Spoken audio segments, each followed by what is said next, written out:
საღამო მშვიდობისა, თქვენ უყურებთ ღია ეთერს. დღევანდელი დებატების თემა საქართველოს ევროკავშირში გაწევრიანების პერსპექტივა და ის რთული გზა, რომელსაც ქვეყანა გადის ევროინტეგრაციის პროცესში. რამ განაპირობა დღევანდელი მოცემულობა? შეჩერებული პოლიტიკური დიალოგი თბილისსა და ბრიუსელს შორის, გაციებული ურთიერთობა, რომლის ფონზეც ევროკომისიამ გაწევრიანების მოლაპარაკებები დაიწყო უკრაინასა და მოლდოვასთან. ევროპარლამენტიდან კი გამოგვიცხადეს, რომ სამხრეთ კავკასიაში ევროკავშირის დროშა სომხეთმა გადაიბარა. კრიტიკული რეზოლუციების სათვალავი აგვერია, ევროპელი დეპუტატები ითხოვენ მეტ სანქციას, იმუქრებიან ვიზა ლიბერალიზაციის გაუქმებით.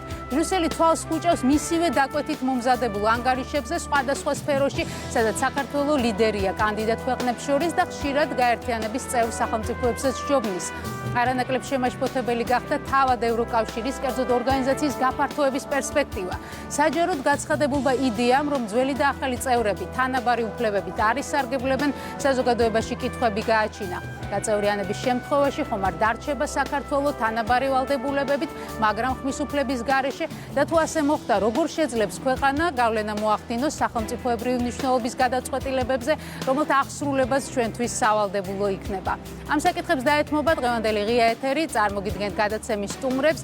ერთიანი ნეიტრალური საქართველოს აღმასრულებელი მდივანი ვატო შაქარიშვილი, პოლიტიკური მდივანი ბიძინა გიორგობიანი, ორგანიზაციის რეგიონული მდივანი ლევან ნიკოლეიშვილი, პოლიტოლოგი ნიკა ჩიტაძე, პარტია გირჩის წევრი ჰერმან საბო და დამოუკიდებელი პოლიტიკოსი ნიკა ობოლაძე. მადლობას გიხდით ბატონებო გადაცემაში მონაწილეობისთვის. მოდით დავიწყოთ პირველ რიგში და მოვისმინოთ ერთიანი ნეიტრალური საქართველოს პოზიცია იმ იდეასთან დაკავშირებით, რომ მომავალში პერსპექტივაში შესაძლოა ევროკავშირის წევრ სახელმწიფოებს არ ქონდეთ თანაბარი უფლებები გადაწყვეტილების მიღების პროცესში. რა თქმა უნდა, ჯერჯერობით ეს არის მხოლოდ ინიციატივა, რომელსაც სავარაუდოდ გარკვეული წინააღმდეგობა შეხვდება წევრი თუ კანდიდატი ქვეყნების მხრიდან, მაგრამ იმასაც ამბობენ, რომ გარდაუვალია გარკვეული ფორმით არ მოხდეს დიფერენცირება ქვეყნებს შორის და გადაწყვეტილებების თანაბრად მიღება მომავალში ევროკავშირის ფარგლებში იქნება გამორიცხული. თქვენ რა საფრთხეს ხედავთ და რა იცვლება საქართველოსთვის აი ამ იდეის გაჩენით? საღამო მშვიდობის, მადლობა პირველ რიგში, რომ თქვენს დღევანდელ ღია ეთერს უთმობთ ამ საკითხზე დისკუსიას, იმიტომ რომ შეიძლება ითქვას სხვა ყველა საკითხი მნიშვნელოვანი, რაც თქვენ აქ განგიხილავთ არაერთ გადაცემაში, პირდაპირ კორელაციაშია ამ საკითხთან, იმასთან, რომ ჩვენ ჯანდაცვის მიმართულება იქნება ეს ეკონომიკა, სოციალური საკითხები თუ სხვა, ვერ გადავჭრით იმ არსებულ გამოწვევებს იდეოლოგიური დოგმების და ევროილუზიის პირობებში. როდესაც ჩვენ ეს ინიციატივა დავაყენეთ დისკუსიასთან, დებატებთან დაკავშირებით, ჩვენი სურვილი ნამდვილად არ ყოფილა, რომ აღმოჩენილიყავი თქვათ იმ ადამიანების პირისპირ ან იმათთან მქონოდა საუბარი, ვინც რეალურად ჯამაგირს იღებს იმაში, რომ მოატყუოს ქართული საზოგადოება, ვინც პირდაპირ ემსახურება სწორედ იმ ინტერესებს, რომელ ინტერესების წინააღმდეგაც ჩვენ მოქმედებთ. რეალურად გვაქვს ჩვენ ისეთი ვითარება, რომ წესით აქ უნდა იყოს ხელისუფლება, ჩვენი ვიზავი, იმიტომ რომ სწორედ ქართული ოცნება არის პასუხისმგებელი ქვეყნის საგარეო პოლიტიკაზე და მთლიანად ქვეყნის მართვაზე.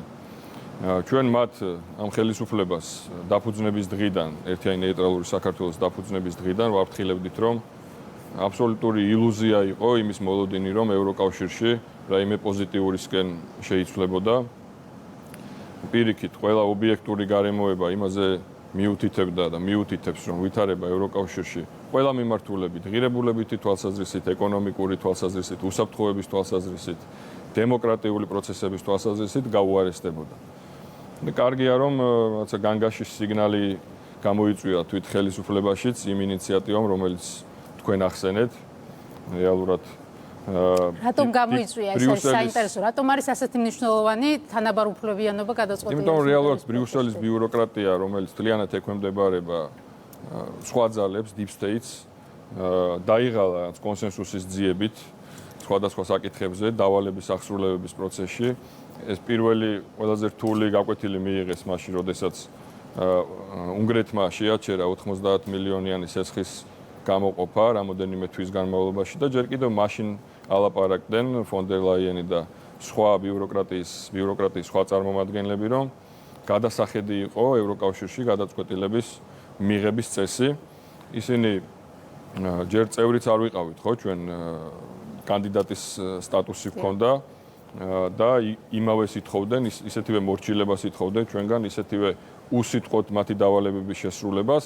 ახლა წინასწარ იზღვევენ თავს თუ ჰიპოთეტურად ოდესმე ევროკავშირი გაფართოვდება, ახალ წევრებს არ ქონდეთ ხმის უფლებაც კი და საქართველოს კონტექსტში რო წარმოვიდგინოთ, თუ ჩვენ ოდესმე თეორიულად გავხდებით ევროკავშირის წევრი, ჩვენივე მომავალზე ხმის უფლებაც კი არ გვექნება ისე მიიღებს რომელიმე ფონ დერ ლაიენი ან რომელიმე კაია კალასი გადაწყვეტილებას. ეს ნიშნავს, რომ ჩვენ არა ამ პროცესს ვერ დავარქმევთ ევროინტეგრაციის პროცესს. ჩვენ ამ პროცესს უნდა დავარქვათ უკან საბჭოთა კავშირში. ჩვენ როგორ აღმოჩნდით საბჭოთა კავშირის წევრები, ხო, ნაწილი ოკუპაციის შედეგად შემოვიდა მე-11 არმია დაიპყრო საქართველოს და ჩვენ აღმოჩნდით იმპერიის ნაწილი. შემდეგ თაობებმა იბრძოლეს. მსხვერპლი გავიღეთ იმისათვის, რომ დამოუკიდებლობა, თავისუფლება აღვედგინა და ახლა 35 წლის შემდეგ გვეუბნებიან, რომ ჩვენივე ნებით უნდა დავთმოთ ის, რისთვისაც ამდენი გვიბრძოლია და ეს პარალელი არ იქნება მოსაწონი თქვენი ოპონენტებისთვის და ეს რეალობაა მოსაწონი ვისთვის იქნება, ვისთვის არ იქნება. ეს ნამდვილად არ არის ჩემი ინტერესის საგანი. ეს არის რეალობა. თან სახიფათო რეალობა ჩვენი ქვეყნისთვის და სწორედ ამიტომ ვითხოვთ ჩვენ დისკუსიასაც, ამიტომ ვითხოვთ ჩვენ ხელისუფლებისგან კონკრეტულ ნაბიჯებს. აღარ არის საკმარისი მხილება და კრიტიკა. ეს ყველაფერი ისედაც ზედაპირზეა. ახლა საჭიროა რომ ჩვენმა ქვეყანამ ერთხელ და სამუდამოდ ეროვნული ინტერესებზე დაფუძნებული პოლიტიკა აწარმოოს, ახალ სოფლიო რეალობასთან იყოს ადეკვატური ჩვენი საგარეო პრიორიტეტები და ნაცვლად ამ იდეოლოგიზირებული რაღაც ილუზიებისა ჩვენ დავიწყოთ პრაგმატული, მოქნილი, მრავალვექტორული პოლიტიკის წარმოება იმისთვის, რომ სხვა არსებულ პრობლემებს დაუპირისპირდეთ და ეფექტიანად გავუმკლავდეთ. ბატონიკა, არა, მოდით რიგითობა დავიცვათ, ჯერ ბატონიკას მივცემ სიტყვას, შემდეგ უპასუხებენ ოპონენტები და ესე თანმიმდევრობით წავიდეთ. ბატონიკა, ეს როგორც სიგნალია, ესე აღიქვა ერთიანმა ნეიტრალურმა საქართველოს ის, რომ შესაძლოა მართლაც ვეტოს უფლება ჩამოერთვას ახალ წევრ სახელმწიფოებს და ეს არის სიგნალი იმისა, რომ ევროგაერთიანებაში საქმე ცუდად მიდის სხვადასხვა თვალსაზრისით და ამიტომ უნდა დავფიქრდეთ ჩვენ საით მივდივართ, აი ასეთი არის მათი ხედვა. თქვენ როგორ ფიქრობთ, აი რა პერსპექტივა? კი ბატონო, მოგესალმები და მივესალმები სტუმრებს და ტელემაყურებლებს. მოგახსენებთ, რა შეეხება ევროკავშირს, თქვენის ნებართვით მოკლე ისტორია რო გამიხსოვთ ევროკავშირის 1957 წლის მარტში ხელი მოეწერა რომის ხელშეკრულებას, რომელიც ზალას შევიდა 58 წელს, მაშინ სულ 6 სახელმწიფო გახდათ ევროკავშირის წევრი. მაშინ ევროთანამეგობრობა იყო, ხო, ევროკავშირი აღნიშნულ ორგანიზაციას დაერქვა მაასტრიხის სამიტის შემდეგ 1992 წელს, ხო? იყო სულ 6 ქვეყანა და ესე იგი თავდაპირველი ფუნქცია რა იყო, თქვა, ხო, ევროპის თანამეგობრობის, ეს იყო საქონლის, მუშახელის, კაპიტალის თავისუფალი გადაადგილება, ხო? თუმცა პირველი ის რომ რამდენად წარმატებულია ევროკავშირი შეგვიძლია აღნიშნოთ მაგალითების მოყვანით, კერძოდ რომ დღეს ევროკავშირის წევრია 27 სახელმწიფო, კი ბატონო ბრიტანეთმა ბრექსიტის ფარგლებში დატოვა, კი ბატონო ევროკავშირი, თუმცა საერთო ჯამში დღეს 27 სახელმწიფო გახლავთ ევროკავშირის სრულუფლებიანი წევრი, ეს ერთი. მეორე საკითხი, რომ ევროკავშირი ეს არის დემოკრატიული ქვეყნების თანამეგობრობა, ერთ-ერთი პირველი სტანდარტი, ხო? ევროკავშირის წესდების 59 მუხლის მიხედვით არის, რომ ქვეყანა, რომელსაც სურს, თქვა, გაწევრიანდეს ევროკავშირში, თქვა, იქ მაღალ სტანდარტებზე უნდა იყოს ადამიანის უფლებათა დაცვის საკითხი, კანონის უზენაესობის საკითხი და ამავდროულად და ამავდროულად. და მინდა გითხრათ, რომ ევროკავშირი გახლავთ ყველაზე მძლავრი ეკონომიკური ორგანიზაცია, იმიტომ რომ მისი მთლიანი შტა პროდუქტი, ან 27 ქვეყნის აღემატება 20 ტრილიონ ამერიკულ დოლარს, ხო? ევროკავშირზე მოდის საერთაშორისო დახმარებების დაახლოებით 60%. ტენდენცია როგორი არის ბატონო? ტენდენცია არის ის, რომ ასე იგი როგორც ევროკავშირის მთლიანი შიდა პროდუქტის წილი გლობალურ ეკონომიკაში. გლობალურ ეკონომიკაში რაც შეეხება იმის გამო, რომ თქვა ჩინეთის მთლიანი შიდა პროდუქტი იზრდება და ის გამო როგორი ტენდენცია არის, რო უთხრათ საზოგადოებას? კი ბატონო, ტენდენცია არის ის, რომ ყველაზე მძლავრი ორგანიზაცია 20 ტრილიონი ხო არის ძალიან შტაბად ეს ერთი. მეორე პროცენტი არის გლობალური ეკონომიკის. ეხლა გლობალური ეკონომიკის არის თუ გავითვალისწინებთ დაახლოებით ადვილი გამოთვლა დაახლოებით უხეშად ვთქვა დრო დაუნკალოთ. არა, ეს ოფიციალური მონაცემები. კი, დაახლოებით კი თუ 100 ტრილიონი გახლავთ 100 ტრილიონი სოფლიოსლიანი შიდა პროდუქტი ხო 20 ტრილიონი ამ შესაბამისად 20% არის გლობალური ეკონომიკის და ეხლა თქვათ რამდენი საერთაშორისო რეგიონული ორგანიზაცია არის ესე იგი ვეგეტყვი ევროკავშირის საშუალება რომ ჩამოაყალიბოს ასე და შემდეგ უბრალოდ ისტორიული გაკვეთილებია და არა კი ბატონო იქნება ძალიან გხოთ საშუალება რომ არა მე ხო ეს ზუსტად იმიტომ ვართ აქაც და საერთოდ იმიტომ შევქმნით ჩვენ ეს ორგანიზაცია რომ პერსონალურად თუ ორგანიზაციულად არავის მივცეთ იმის საშუალება რომ ქართული საზოგადოების მოტყუება გააგრძელოს. ხო, საუბრის საშუალება უნდა მივცეთ. საუბარზე არ არის. ტყუილი არ უნდა თქვას ახლა. ტყუილი არ უნდა ადამიანს. აბა ჯამაგიზზე რო იძახნით და მაშინ დაასაბუთოთ. მე მგონია რომ დარწმუნებული ვარ რომ თქვენ ეს უნდა იცოდეთ ახლა ევროკავშირის ეკონომიკა არის შემცირების ტენდენციაში თუ 2008 წელს 30%-მდე იყო მთლიან გლობალურ მუშაკში. მისი წილი დღეს 17%-ს არის ჩამოსწენილი და ტენდენცია კიდევ უფრო მძიმეა. მას აწვება დეინდუსტრიალიზაცია, მას აწვება გაზდილი მილიტარიზაციის ხარჯები და აღარ აქვთ მათ იაფირუსული ენერგია და ყოველ დღე ეს ვითარება კიდევ უფრო დამძიმდება. კი ბატონო, ძალიან კარგი, ხო, რუსულ ენერგიაზეც მოგახსენებ და არა მარტო. კი ბატონო, კი იაფი ენერგია, ხო. მე როგორც ვიცი, ევრო არის ერთ-ერთი კონვერტირებადი ვალუტა, ხო, ფაქტიურად და აქედან გამო თუ ეკონომიკა ევროკავშირის არ არის განვითარებული, მაშინ ევრო რატო არის თქვა, ხო, ერთ-ერთი მოთხოვნადი ვალუტა დოლარის შემდეგ, ხო, კი ბატონო. შემდეგი საკითხი, ხო? კი ბატონო, კი, ესე იგი დაახლოებით 20% რო არის, ხო? ეს მნიშვნელოვანია. ახლა ნახეთ შევადავთ, სოფლიოში რამდენი საერთაშორისო ორგანიზაცია, მათ შორის საერთაშორისო უნივერსალური და საერთაშორისო რეგიონული ორგანიზაცია, ხო? დაახლოებით 300. მათ შორის რეგიონული ორგანიზაცია შევადაროთ მაგალითად ევროკავშირს, რომელიმე მერკოსური ხო არსებობს, იცით შემზე კარგად, სამხრეთ ამერიკაში ASEAN-ი, სამხრეთ აღმოსავლეთ აზია. DST რუსეთის ხელმძღვანელობით, ხო? ანუ ეხლა მოდით შევადაროთ, თქვათ, DST-ის ქვეყნების ეკონომიკა და შევადაროთ ევროკავშირის წევრ ქვეყნების ეკონომიკა. ნეიტრალიტეტის მხარდამჭერი პოლიტიკური ძალა ვართ, ასე რომ არა, კი, ორგანიზაციებს შორის არ ვაკეთებ. ხო, კი ბატონო, კი ბატონო. ქართულ ხალხს არ ვაკეთებინეთ ამარჩევა. კი ბატონო, კი, ეს ხო, რაც შეეხება, კი ბატონო, ეს რაც შეეხება DST-ს, ხო?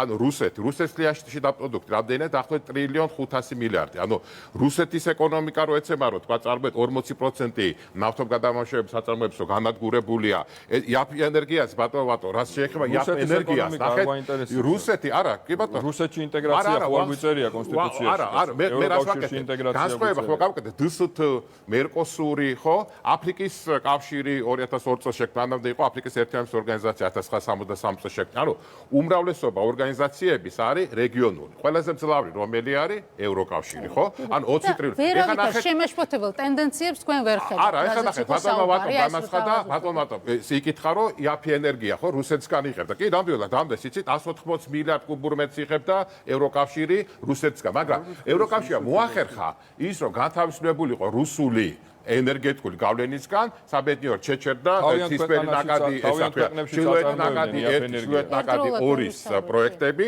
შეჩერდა. ანუ ევროკავშირმა მოახერხა რომ განთავისუფლებულიყო რუსეთის ბუნებრივი აირის ანუ ექსპორტისგან იმპორტისგან უბრალოდ ხო? გარდა ამისა ევროკავშირს ნახეთ დღეს მწვანე ენერგიაც მოდის ესე იგი დაახლოებით თუ ევროკავშირის თბურ ენერგეტიკულ ბალანსში ხო მწვანე ენერგიის წილზე მოდის დაახლოებით სადღაც 30%. ანუ ვიცით რომ ბევრ ქვეყანაში უკვე ბენზინით სარგებლობა აიგზავნება, იქნება შვედეთი, დანია და ანუ მწვანე ენერგიაზე არის საუბარი, ანუ თუნდაც იგივე უკვე რუსული ენერგია არ დაჭირ, რუსეთს რაც შეეხება, რუსეთი ევროკავშირში რო აღარ ახორციელებს ახლა ბუნებრივი არის ექსპორტს, ჩინეთში ის რო არის, რა ქვია, ციმბირის ძალა 38 მილიარდი კუბური მეტრია, მეტი კი არა, ხო? ამიტომაც ევროკავშირი არის ყველა ძვლავი ორგანიზაცია. ეხლა ეკონომიკა არ გვაინტერესებს იყო რეპლიკა და მოდით დროს ნუ დავკარგოთ ამ თემას. ეხლა რაც შეეხება ვეტოს, ეხლა რაც შეეხება ვეტოს, ევროკავშირი არის. ახლა ევროკავშირი არის ევროკავშირი გახლავთ, ესე იგი დემოკრატიული ორგანიზაცია და რაც შეეხება ვეტოს თითოეული ქვეყანა, ხო? მათ შორის გერმანია, რომლის მოსახლეობა 82 მილიონი და მეორეს ვთქვათ, ყველაზე დიდი ქვეყანა მოსახლეობის რაოდენობის მხრივ, ხო? და რომლის ფართობია 356,000 კვადრატული კილომეტრი, ხო?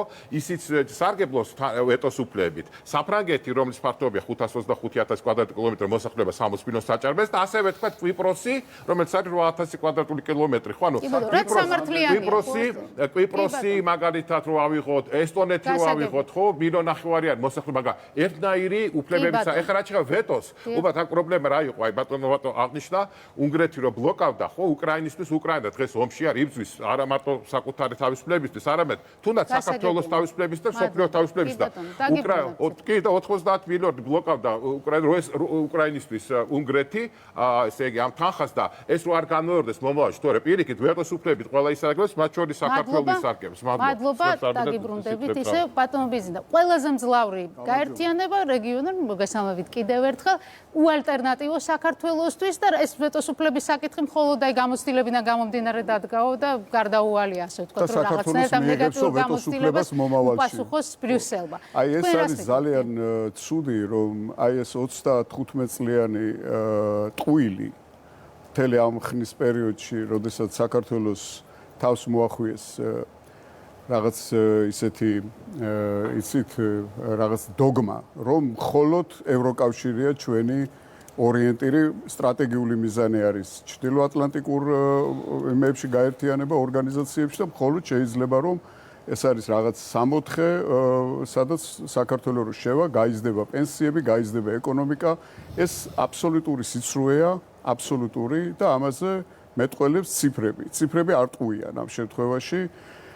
ჯერ ერთი წევრობა გამორიცხულია და წევრად ჩვენ არ გვიღებენ არც ჩრდილოატლანტიკურ ალიანსში, ნატოში და არც ევროკავშირში. ამას მოწმობს სულ რაღაც 3 დღის წინ ნათქვამი ერთ-ერთი ბალტიისპირელი საქართველოს მოძულე პარლამენტარისგან, რომელმაც განაცხადა იუკნევიჩიანე გვარად, რომელმაც თქვა, რომ 2022 წლამდე ამ ქვეყნებისთვის კანდიდატის სტატუსის მიცემა არც განიხილებოდა.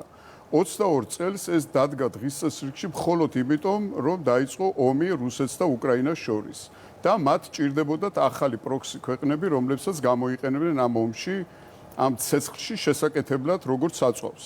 მეტი არაფერი. აი ამისთვის ჩვენ მოგცეს ეს კანდიდატის სტატუსი სასწრაფო წესით შეავსებინეს, გახსოვთ თქვენ როგორი ის იყო, რა ქვია, ზარზეიმი საქართველოში, რომ აი მოვასწარით ჩვენ კითხვარის შევსება, მოლდოვამ დაგვასწრო 2 დღით და უკრაინამ ჩააბარა და ეხლა უცებ სომხეთსაც შეავსებინებენ ესეთ კითხვარს, იმიტომ რომ მათ გამოუცხადეს მორჩილებამ და არიან მზად რომ თავი შესწირონ იმ რაღაც ღირებულებებს, რომლების უკანაც დგას იმ 6 დამფუძნებელი სახელმწიფოს ინტერესები, რომელიც აი აქ ბატონმა ჩიტაძემ ჩამოთვალა და ეს ისინი კი არ უნდა იცოდეთ თქვენ ზეპირად ფართობები, სახელმწიფოების ფართობები, ქართულ მაყურებელს არაფერს არ ეუბნებათ. ჩვენ ვლაპარაკობთ საქართველოს ინტერესებზე. ჩვენი უფლება. ჩვენ ვლაპარაკობთ საქართველოს ინტერესებზე, ჩვენ ვლაპარაკობთ საქართველოსზე, თქვენ რომ ძალიან გეწინათ, რომ ჯამაგირიო, თუ ჯამაგირსაც არიღებთ იმაში, რომ ატყუებთ ამდენ საქართველოს მოსახლეობას. არა, ატყუებ არა, ენთუზიაზმზე. არა, ჯამაგარი, მაშინ დაასაბუთეთ. მე გეუბნები. დაასაბუთეთ. მე გეუბნები, რომ სად ვიღებ თანხას? თუ არიღებ, არა, უფრო უარესია მეთქი, მაგას გეუბნები. თუ არიღებ, უარესია, იმიტომ რომ შრომით ვიღებ. ანუ და ბატონმა ციცია და ბატონმა ლევანი ციცია საიდან ვიღებ ახლა? ენთუზიაზმზე.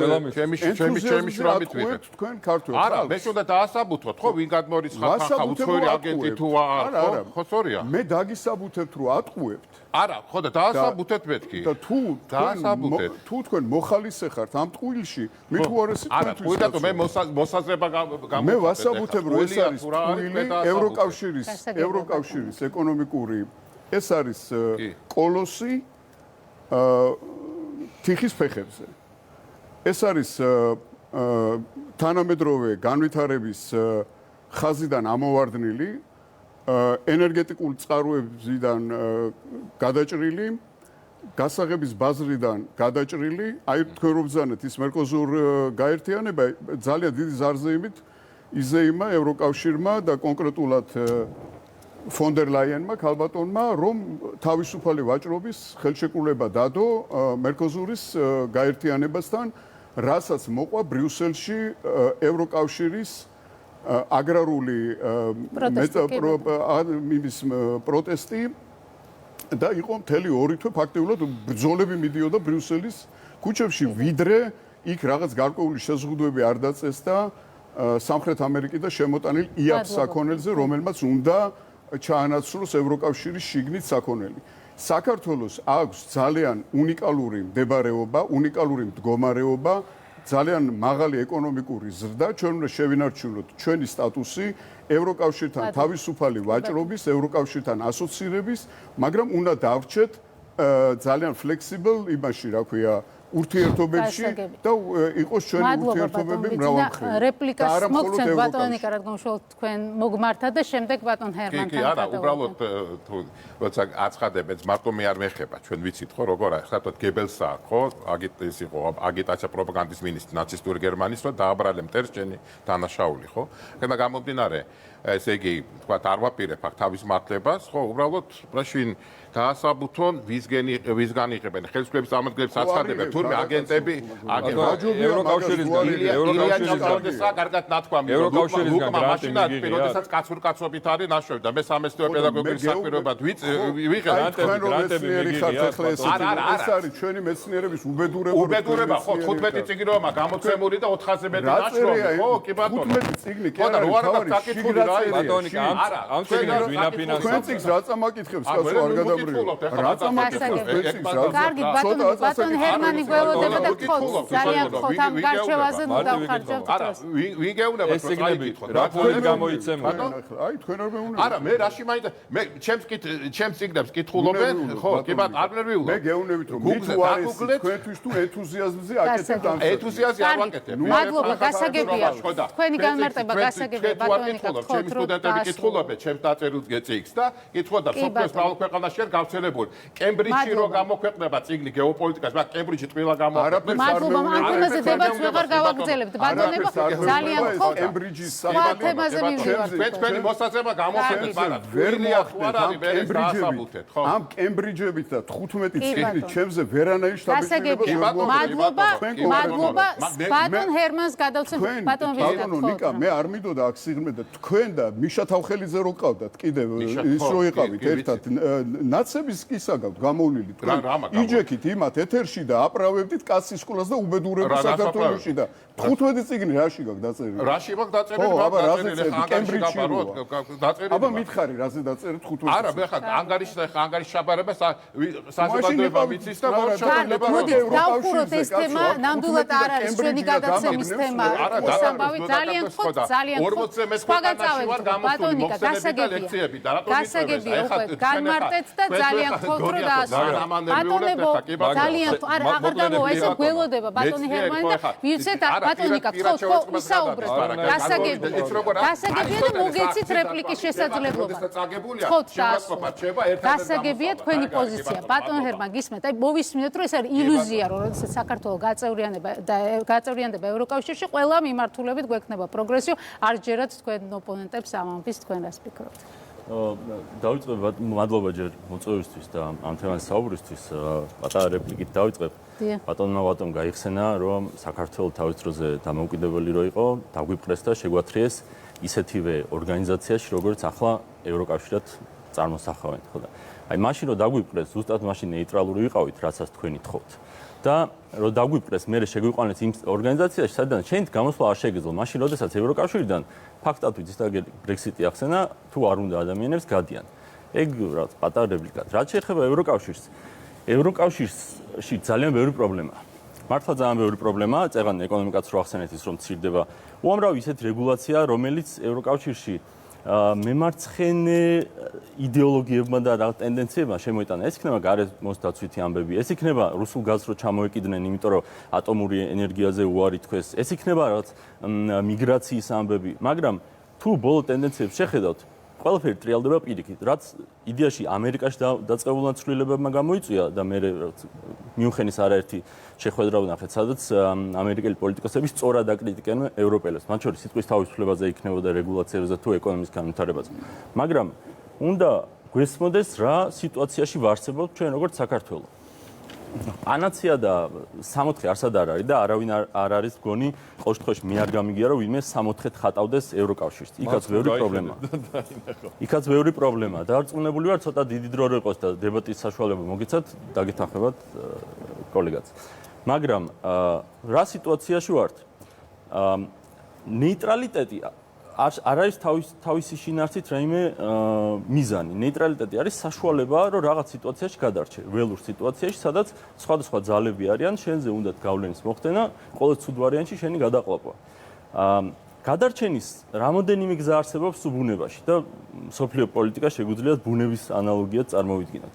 ერთი არის, რომ ისეთი ძლიერი ხარ, რომ შენ უბრალოდ ფიზიკურად თავს ვერავინ ვერ გესხმის. მეორე არის რომ ისეთი რაღაც ბუნებრივი მახასიათებელი გაქვს რომ შენზე თავდასხმა ან ძალიან ძვირი ან უბრალოდ ტაცებელი არ ყავს.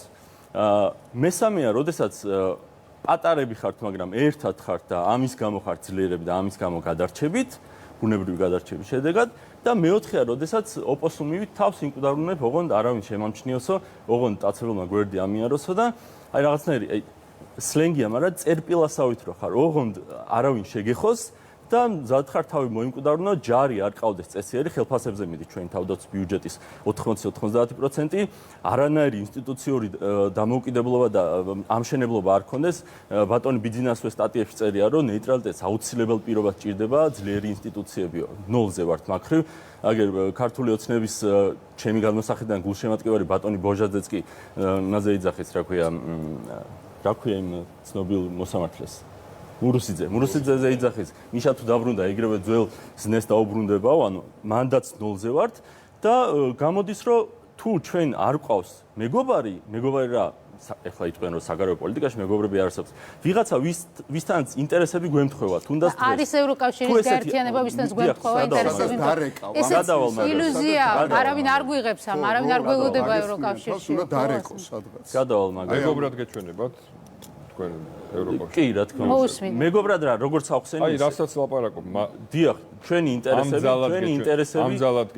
ინტერესები დღეს ემთხვევა ევროკავშირის ინტერესებს ძალიან ბევრი მიმართულებით, როგორც უფლებრივი, ისე გეოპოლიტიკური. როგორც რუსეთთან ომი, როგორც ერთნაირად და ქორწინება, როგორც უკონტროლო მიგრაცია. ხო და ეხლა რა ხდება ამ სიტუაციაში? ერთი არის რომ ჩვენ ვნახოთ ხალხი და ქვეყნები, ვისაც მსგავსი ღირებულებები აქვს რაც ჩვენ და მათთან საერთო ვიპოვოთ, რაც არ უნდა იქით პრობლემები იყოს და იქით ვეკამათოთ იმაზე, რომ იქ რა აქვს პრობლემები, თუ ჩვენ მორალურად სწორი პოზიცია გვაქვს, ეს არის ერთი გზა და მეორეს არის, რომ ვიყოთ ჩვეულებრივი წერპილა, რომელიც აი შალვა რამიშვილს რო ცნობილი ვიდეო აქვს, სახეში რო ურტყავს ვიღაცას და სტაბილურობა. წერპილა რა არის? სლენგი ესეთი ადამიანი, რომელიც ყველაფერს იცავს იმის გამო, რა თქმა უნდა რუსული. და რა რუსული სიტყვის თქმა რუსეთმეობაა თუ არ შეიძლება? რა ვიცი, აბა მე მგონი მადლობა ბატონ ჰერმან. მოდით სლენგია ხო, არაფლექსიბლი. ბატონ ლევანს გადასცემ სიტყვას. არაფლექსიბლი. თავის გადარჩენის გზა რეცეპტი გირჩისგან. თქვენზე რა შთაბეჭდილება ბატონ ლევან. დაგიბრუნდებით თქვენ ისე მოусმინოთ ბატონ ლევანს მათი ხედვით როგორ გამოიყურება თქვენი შეთავაზება. ბატონ ჰერმანი ხო? ბატონ ჰერმანს უსმენდი. და სამწუხაროდ მოვისმინე ესეთი რამ, რაც არ ყოფილა ისტორიაში და თუ არ იცით, ძალიან გამიხარდება თუ ამას შეისწავლოთ ხელმეორედ და სხვა დროს ასეთ შეცდომას არ დაუშვეთ ელემენტარულად, როცა საზოგადოების წინაშე გამოგზავნებთ. საქმე ხება იმას, რომ თქვენ ბრძანეთ, რომ ნეიტრალური ქვეყანა ვიყავით ერთხელ. ეს არის აბსოლუტური ტყუილი. ნეიტრალური ქვეყანა საქართველოს არასოდეს არ იყო რესპუბლიკის დროს. ხო და გიხსნით ახლავე რა.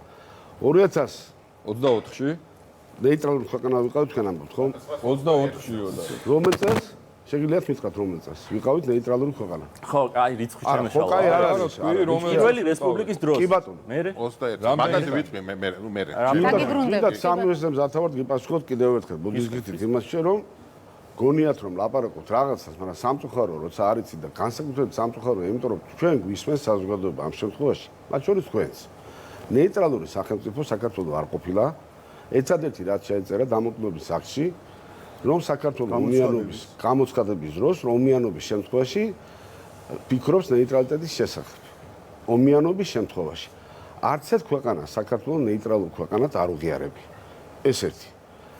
მეორე, ნეიტრალიტეტი თქვენ თუ წარმოგიდგენიათ ის რომ აი ჩვენ ხვალ ჩვენი პარტია მოვიდა ხელისუფლებაში და ვიტყვით რომ ჩვენ უნდა ვიყოთ ნეიტრალური ქვეყანა და ამით სრულდება ყველაფერი. ნეიტრალიტეტს უნდა პირველ რიგში მუშაობა მეზობელ სახელმწიფოებთან, რა მიმართულებით, იმის თაობაზე რომ გაღიაროს შე როგორც ნეიტრალური სახელმწიფო.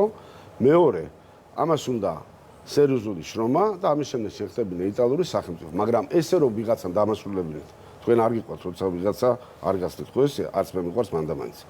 მეორე, თქვენ ბრძანეთ, რომ ესე იგი ევროკავშირი შემთხვევაში ჩვენ გვეყოლება და უნდა ვყავდეს უფრო კარგი თავდაცვის საშუალებები და ჯარი. და ნეიტრალიტეტი ამას გამორიცხავს. პირველი, ძალიან დიდ ბოდის გიხდით, მაგრამ თქვენ პირადად რა მორალური უფლება გაგაჩნიათ თავდაცვაზე და ჯარზე ისაუბროთ ადამიანს, რომელმაც ყველაფერი გააკეთეთ იმისათვის, რომ 50,000 ადამიანი პირადად თქვენმა პარტიამ და მათ შორის თქვენ ჯარში ვარ ნამყოფი, ჯარში ხართ ნამყოფი, ეს არაფერს არ ნიშნავს. ვიყავი და ჯარში რო ხართ ნამყოფი, იმას ნიშნავს, რომ სხვას განსხვავებას ხედავ მოტივირებულ ჯარისკაცსა და ძალით წაყვანილ. მე ხო არ გაწყვეტილებდი თქვენ, მიუხედავად იმისა, რომ არათუ გეთანხმებით, პირდაპირ გეუბნებით, რომ ტყუილებს იძახით. თქვენ 50,000 ადამიანი აქციეთ საქართველოში დეზერტირად. თქვენმა პარტიამ იყო ესე თუ არა? და ამაში იგებდით ფულს, როგორ არა? დეზერტირი ნიშნავს ჯარიდან გაქცეულს და არა თავარიდან. რელიგიურ სექტაში გააწევრიანეთ 50,000 სექტაში ადამიანებს ეუბნებოდ ახალგაზრდა სიტყვა. დეზერტირი არის პორი სიტყვა. შეგვიძლია თუ დამასრულებდეთ თუ არ შეგვიძლია. რელიგიურ ჰერმან, დაგიბრუნდებით თქვენ ისევ. ვიცი რომ ვარ ნამყოფი არა. კიდევ ერთხელ გეუბნებით, მე გესაუბრები და თქვენ კიდევ ერთხელ გისნით და ძალიან კარგად და კულტურულად. თქვენ თუ არ გიყვათ რომ გაწყვეტილებენ, კეთილინებეთ, ბოლომდე მომისმენთ და მაგიტო თორე კი არ გითხეთ, მე ჯერ გეუბნებით სიმართლეს და მე გექნებათ საშუალება. აღარ შეგაწყვეტინებთ 50,000 ადამიანი თქვენ პარტიის მეშვეობით, სექტის საშუალებით აქციეთ დეზერტირებად. ეხლა რას ნიშნავს დეზერტირი, თუ ამაში შემეჯიბრებთ, კიდევ ერთხელ მარტივად აგზნით. ადამიანებს ეუბნებით რომ სამშობლოს კი არ უნდა ემსახუროთ, უნდა ნახოთ გზა, რომ სამშობლოში არ იმსახუროთ. სამშობლოსთვის არ იმსახუროთ.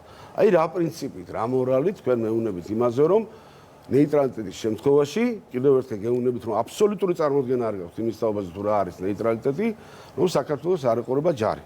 საქართველოს არათუ არ უნდა ყავდეს ჯარი, უნდა ყავდეს სერიოზული ჯარი, თავდაცვის სერიოზული სისტემა იმისათვის, რომ საჭიროების შემთხვევაში კონსტიტუციის განსაზღვრული უფლებები გამოიყენოს და ტერიტორიული ძალება დაიცვას. ეს ერთი.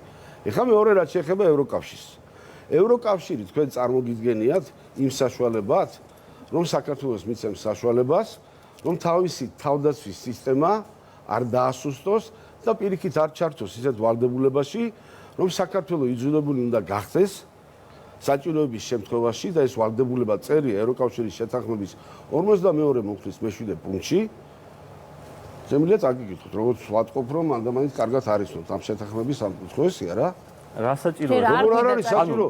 საჭირო არის. ეს პირადად როგორც ჩანს არის ცნობს. არა, არის ჩემი მოვალეობა და მოსვლის მიზანი ცით აქ რა არის? საზოგადოებას უთხრა სიმართლე ევროკავშირის თაობაზე და თქვენ ამბობთ ტყუილს. ეს არის განსხვავება. ამიტომ კიდევ ერთხელ წაგიკითხავთ.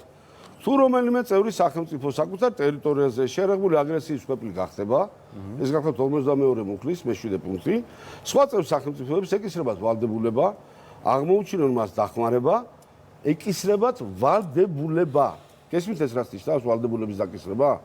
ანუ ჩვენ გაწევრიანების შემთხვევაში დაგვიკისრება ვალდებულება. თან ამავდროულად ერთი რამეც მინდა დავამატო.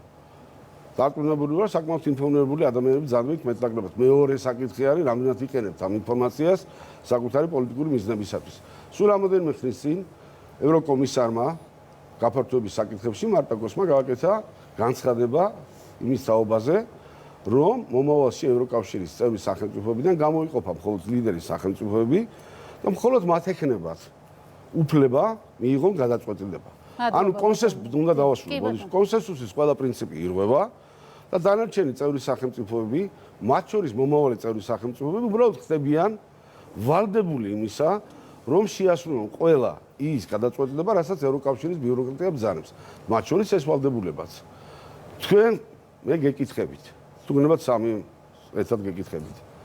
რა პრინციპით უნდა განსაზღვროს საქართველოს თავისი სუვერენიტეტი და დამოუკიდებლობა, მათ შორის უსაფრთხოება, იმ შემთხვევაში თუ ვიღაცა ევროკავშირის ლიდერის ცხელ ტვინში, მათ შორის ესეთების როგორიც არიან დღევანდელ პირობებში, გნებავთ მარტაკოსი, გნებავთ კაია კალასი, გნებავთ თავდაცვის კომისარი კუბლიუსი, რომ გააკეთონ, გადაწყვეტილ გააკეთონ განცხადება იმის თაობაზე, რომ საქართველოს ვალდებული არის ჩაერთოს ვიღაცის ომში. მადლობა ბატონ ლევან, ბატონ ჰერმან პირველში თქვენ გისმენთ და შემდეგ უკვე ბატონ ნიკასთან გადავალ. გისმენთ. არა, ნუ ტყუილები აქეთ იძახიან და ისეთ რაღაც ელემენტარულ რაღაც შესწავლას უშვებენ, რომ ჯერტი დეზერტირი არის მარტო ის ადამიანი, რომელსაც დადო ფიცი და შემდეგ ეს ფიცი არ შეასრულა, სამხედრო ფიცი დადო. სხვა ადამიანი დეზერტირი არ არის და ნებისმიერი ადამიანისთვის მის დაძახება არის უბრალოდ შეურაცხყოფა და 50000 თქვენ როდის მსახურობთ ჯარში და სად მსახურობთ?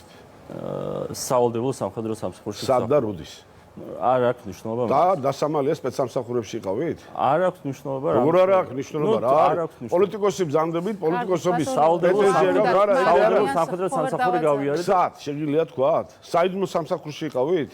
არ აქვს მნიშვნელობა. ერთადერთი ადამიანები, ვინც ამას არ იძახიან, არიან საიდუმლო სამსახურის წარმომადგენლები, რომლებსაც საჯარო ინფორმაცია არა, როგორ გეკარდებათ? ფიცია დადებული პასუხისგაცემის შესაძლებლობა ძალიან რეში თავისი გადასტურება იმისა, რომ ამას არასოდეს გაამჟღავნებთ. მე ესეთი ეჭვი მიჩნდება და გამიკარგოთ. განაგრძეთ ხო. გარკვეულ და რომელი ქვეყნის სპეცსამსახურში იყავით? ძალიან გქოთ, მიეცით აზრის გამოთქმის საშუალება. ერთდროულად ვერ ეს მეუბნებით, რასის უნარეს მეუბნებით, რომ არ ვიტყვი სამსახურობდი და ვერ ვიტყვი რა არის დასამალი თუ სახურობდით სადმე 2011-12 წლებში მსახურობდი საშელახსოვრების დეპარტამენტის გარეთ დაცვის სამსახურში. და რა არის დასამალი ამაში? ნუ აი რა მოგცა რა მოგცა ის პროცესორო საშელახსოვრების დეპარტამენტში სამსახური საშელახსოვრების დეპარტამენტში სამსახური არის ის სამსახური რომელიც არ არის სამხედრო სამსახური და არ არის თავდაცვის სამსახური. ბაჩო ახალაეზრო მსახურობდით? რა არა აბა ვინ იყო? ნახევარ მომიწია ნახევარი დროს და იმას. ავწდით ჩვენი გადაცემის თემას და ძალიან თქვენიათ მე მესმის თქვენი კი ბატონო. ძალიან გქოთ. თქვენ თუ თქვენი ცხოვრებიდან რაღაც სამსახურის ნაწილის არა თქვენია რაღაცას ვიძახდით და ისეთ კითხვას მისვათ რომელსაც არაფერი კავშირი არ აქვს და მე რეკამაცებით ისეთ რამეში რომ მე ადამიანმა რომელმა მე თქვენი ეკერე თქვენ და სამხედრო ცხოვრება გავატარეთ სახელმწიფო სამსახურში და სამშობლოში დეზერტირის მნიშვნელობა არ უნდა იცოდეთ დეზერტირის მნიშვნელობა რა შუაშია არ უნდა იცოდეთ მე 50000 ადამიანი ჯარიდან გააპარეთ ამაში ფული აიღეთ სამხედრო ფული აიღეთ ამაში ფული აიღოთ თუ არა ამაში განსხვავება თუ არსებობს განსხვავება არსებობს თუ არა თავისი მოტივაციით წასულ ადამიანს ჯარს ააცილეთ ფული აიღეთ ამაში და რა მორალით საუბრობთ იმაზე არსებობს თუ არა განსხვავება როგორც სამხედრო მიპასუხეთ არსებობს თუ არა განსხვავება თავის ნებით წასულ ამის მორალური წაყვანი არაუშოვა აი ამას შორის განსხვავება თუ არ ხედავთ ყველა სამხედრო სამსახურში სადაც იყავით. დარაჯა და თავბასაზე ძალიან გქოთ ერთი წუთით დავიცვათ წესები, ასე არ გამოვა. ბატონ ჰერმანის დროს შემდეგ ბატონ ნიკა. ხო. დაგიბრუნდებით თქვენ, რიგითობა დავიცვათ, მაყურებელი ვეღარ გამოგყვებათ ეს. სუსტის ნეიტრალიტეტი არ არსებობს. ბატონებმა ახსენეს, რომ მეზობლებს უნდა ვემუშაოთ, რომ ეს ნეიტრალიტეტი აღიარონ. და თუ არ აღიარეს, მაშინ რა ხდება იმაზე არავინ არ საუბრობს და ასევე არ მიეცით საუბრის საშუალება. შენი საზღვრები რომც აღიარონ, როგორც პირველი რესპუბლიკის მერე მოხდა, მერე როგორ ხდება ამის დარღვევა, ისიც კარგად გვახსოვს და მისი საბჭოთა კავშირის სამართალ მემკვიდრე რუსეთი როგორ არღვევდა ყველა იმ ხალხს, რომელსაც ხელი ჰქონდა მოწერილი, ისიც კარგად გვახსოვს. ასე რომ საქართველოს სიტუაციაში იმის თქვა, რომ ნეიტრალიტეტს გამოვაცხადებ, ამაზე რუსეთი მიღიარებს და როცა მოუნდება თავში ხელს არ წარმომარტყავსო, ეს ჩემი აზრით როგორც მინიმუმ ნაიურობაა, როგორც მინიმუმ. ყველაზე ცოტა. მადლობა, უსმენთ ბატონ ნიკას ძალიან პატარა რეპლიკა. დაგიბრუნდებით. ჩემთვის არავითარი მნიშვნელობა არ აქვს. რუსეთი წამოგარტყა თქვენ თავში ხერს, თუ ევროკავშირის რომელიმე წარმომადგენელი. რუსეთის მონარქია ბატონ ნიკასთან გადავალ და შემდეგ თქვენ გიბრუნდებით. ძალიან ბევრი თემა გაიჩინა. მადლობა ბატონ ლევან, დაგიბრუნდებით. ბატონ ნიკას მოусმინოთ, არის თუ არა ილუზია ევროკავშირის წევრობა ვეტოს უფლების შეჩერებაზე თუ კი ასეთი რა მოხდა თქვენ რას ფიქრობთ და რაც მოისმინეთ ამაზე როგორი გამოხმაურება გექნებათ. მოგესალმებით მაყურებელს. მოკლედ დავიწყებ იმით რომ ჰერმანმა რაც თქვა ერთ პირველ სიტყვაში დასაწყისში რომ 64 დედამიწაზე არ არსებობს და ეგრე არის ზუსტად რომ 64 დედამიწაზე არ არსებობს. საქართველოს არის 4 მილიონიანი პატარა ქვეყანა, აი ამ გეოგრაფიაში რომლის მიზანიც უნდა იყოს საკუთარი სუვერენიტეტის გაძლიერება, საკუთარი თავის იდენტობის შენარჩუნება და გადარჩენა. მაგრამ ჩვენ არც შავ ზღვაში ატომური წყალქვეშანავები გვილაგია, რომ რაღაცა ჩვენი სუვერენიტეტის აბსოლუტური გარანტი იყოს, არც ჩინეთივით მილიარდ ნახევარი ვართ, არც ტერიტორია გვაქვს ესეთი დიდი. და სად ვცხოვრობთ? ჩვენს ჩრდილოეთით არის 2.5 ტრილიონი ეკონომიკის მქონე დიდი რუსული იმპერია, რომელიც არ აღიარებს ჩვენს სუვერენიტეტს, ტერიტორიულ მთლიანობას და რომელსაც ოკუპირებული აქვს ჩვენი ტერიტორიები და კიდევ უნდა ოკუპაცია და მცოცავი ოკუპაცია გრძელდება. ეს ერთი. გვინდა ჩვენ აქეთ ინტეგრირება არა. ამაზე ვთანხმდებით, მე მგონი ამ სტუდიაში ხო, რომ რუსეთთან ინტეგრირება არ გვინდა. რა ხდება საქართველოს სამხრეთით? ჩრდილოეთ აფრიკიდან დაწყებული, პაკისტანამდე დამთავრებული თუ შუა აზიის ჩათვლით, ეს არის ძირითადად, რა თქმა უნდა, ჭრელია, მაგრამ ეს არის ძირითადად პოლიტიკური ისლამი, ავტოკრატია და მე ვფიქრობ, რომ საქართველოს სტრატეგიული მიზანი არ არის, რომ აი ამ სივრცეში იყოს აბსოლუტურად ინტეგრირებული და ეს არის 5 ტრილიონი ეკონომიკის მქონე დიდი სივრცე. და ამის გარდა არსებობს ევროკავშირი დასავლეთით სივრცე, რომელიც არის თუ რუსეთია 2.5 ტრილიონი, თუ ისლამური სამყაროა 5 ტრილიონი, ევროკავშირი არის 20 ტრილიონი და ამ ნაწილში ვეთანხმები ბატონებს, რომ მისი წილი გლობალურ ეკონომიკაში ზოგადად მცირდება, მაგრამ ეკონომიკურად 20 ტრილიონია ევროკავშირი და თუ სადმე არსებობს წესი, თუ სადმე არსებობს ქრისტიანული კულტურა, თუ სადმე არსებობს იდენტობის დაცვა. ეს არის არა ქართული იდენტობის დაცვაც. ეს არის ევროკავშირი. ევროკავშირში არის თუ არა პრობლემები? უნდა გვინდოდეს თუ არა ხმის უფლების გარეშე მიგვიყო. პრობლემები არის? რა ხმის უფლების გარეშე უნდა გვინდოდეს? არა, არ უნდა გვინდოდეს, მაგრამ როცა სადაც ვცხოვრობთ, ამას გავიაზრებთ და აი ამ დროს ევროკავშირის მისამართით ვიწყებთ აი ესეთ მტრულ რიტორიკას, ეს არის არასწორი. ჩვენ ხო არა გვაქვს მტრულ ჩვენ დავიწყეთ. დავასრულებ ეს. კი, მაგრამ ჩვენ დავიწყეთ. ჩემი აზრით შესწორება რა მტრულს კი არა სამართლიან კრიტიკას. ჩვენ საქართველოს ხელისუფლება არ იყენებს მაგალითად მედვედევს არ ეძახის ალკოჰოლიკს, მაგრამ ნუ კაიაკალას ეძახის, ხო? ნუ თუ ტრილიონებზე შედარება, მე მგონია რომ ჩვენ საქართველოს ხელისუფლება სხვანაირად უდგება რუსეთთან რიტორიკას, სხვანაირად უდგება თუნდაც საქართველოს სამხრეთით რიტორიკას, იგივე აზერბაიჯანთან დაკავშირებით, რომელიც მაგალითად ჩვენ 6 წლის წინ აღმოვაჩინეთ, რომ რაღაც რუკები გქონია, რომელთაც უკვე სამართლებრივად ქართული ტრადიციული კულტურული მემკვიდრეობის ძეგლები, მაგალითად დავით გარეჯი ეკუთვნის საქართველოს, ეს 6 წელია ეს რუკა გვაქვს, მაგრამ ისე არ მიდის ხო საქმე, ისე როგორც თურქეთთან მაგალითად კულტურული მემკვიდრეობის ძეგლებთან არის პრობლემა. რის თქმა მინდა, თუ საქართველოს ხელისუფლებას აქვს ფრთხილი რიტორიკა ჩრდილოეთით, სამხრეთით და ასე შემდეგ, ზოგადად გამოხვიდე და ევროკავშირის მიმართ დაიწყო ეს მტრული რიტორიკა და ყველას დაუძახო აგენტი, რაც 2023-ის გაზაფხულზე დაიწყო საქართველოს ხელისუფლება, ჩემი აზრით არის არასწორი. ბატონი შალვა დავასრულებ, ხო ახლა 1 საათია ველოდებოდი და კი ბატონო. ბატონი შალვა პაპუაშვილი 23 წელი იღებდა გერმანულ ფულს. ჩემი აზრით ის არ იყო გერმანიის პატრიოტი და გერმანიის აგენტიაო, რომ დაგვეძახებია, არის არასწორი.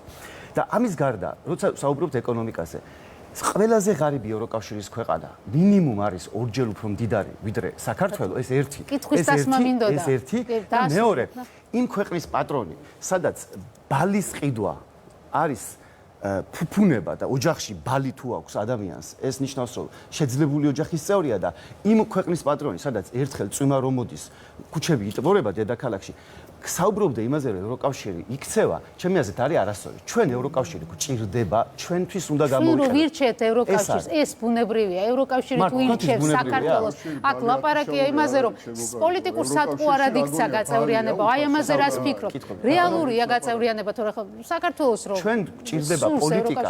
ეს რა გასაკვირია. როდის მოხდება ეს? რა თქმა უნდა, პოლიტიკური კონტექსტი არის და არავინ არ იცის, როდის ზუსტად მოხდება ეს, მაგრამ ჩვენ თქვენ გჯერათ, რომ შესაძლებელია და მე მჯერა, რომ ევროკავშირთან დაახლოება, ინტეგრაცია და მათი გამოყენება და ბლისფასი დაიწევს მერე? იმისთვის, ამის გამოყენება იმისთვის, გიპასუხებთ, იმისთვის, რომ ჩვენი იდენტობა გადარჩეს, იმისთვის, რომ ამ რთულ გეოპოლიტიკურ ვითარებაში ჩვენი ქრისტიანული კულტურულ დიდ ოჯახში მოვხვდეთ და ზოგადად აი ამ დიდ სამსივრცეში, რაც მე ჩამოთვალე, ჩრდილოეთი, სამხრეთი და დასავლეთი, ჩვენ გქონდეს ევროპასთან ურთიერთობები მოწესრიგებული, ეს არის სწორი ჩვენი სუვერენიტეტის განმტკიცებისთვის. რაც შეეხება ბლისფას, კი, თუ ჩვენ შევხედავთ პრემიერ-მინისტრის განცხადებას, რომელსაც 6 თვის წინ თქვა, რომ ხშირად ევროკავშირში საკვე პროდუქტზე ფასები უფრო დაბალია, ვიდრე საქართველოში, მაგრამ ევროკავშირში თურმე ხელფასები არის 5ჯერ და 7ჯერ მეტი.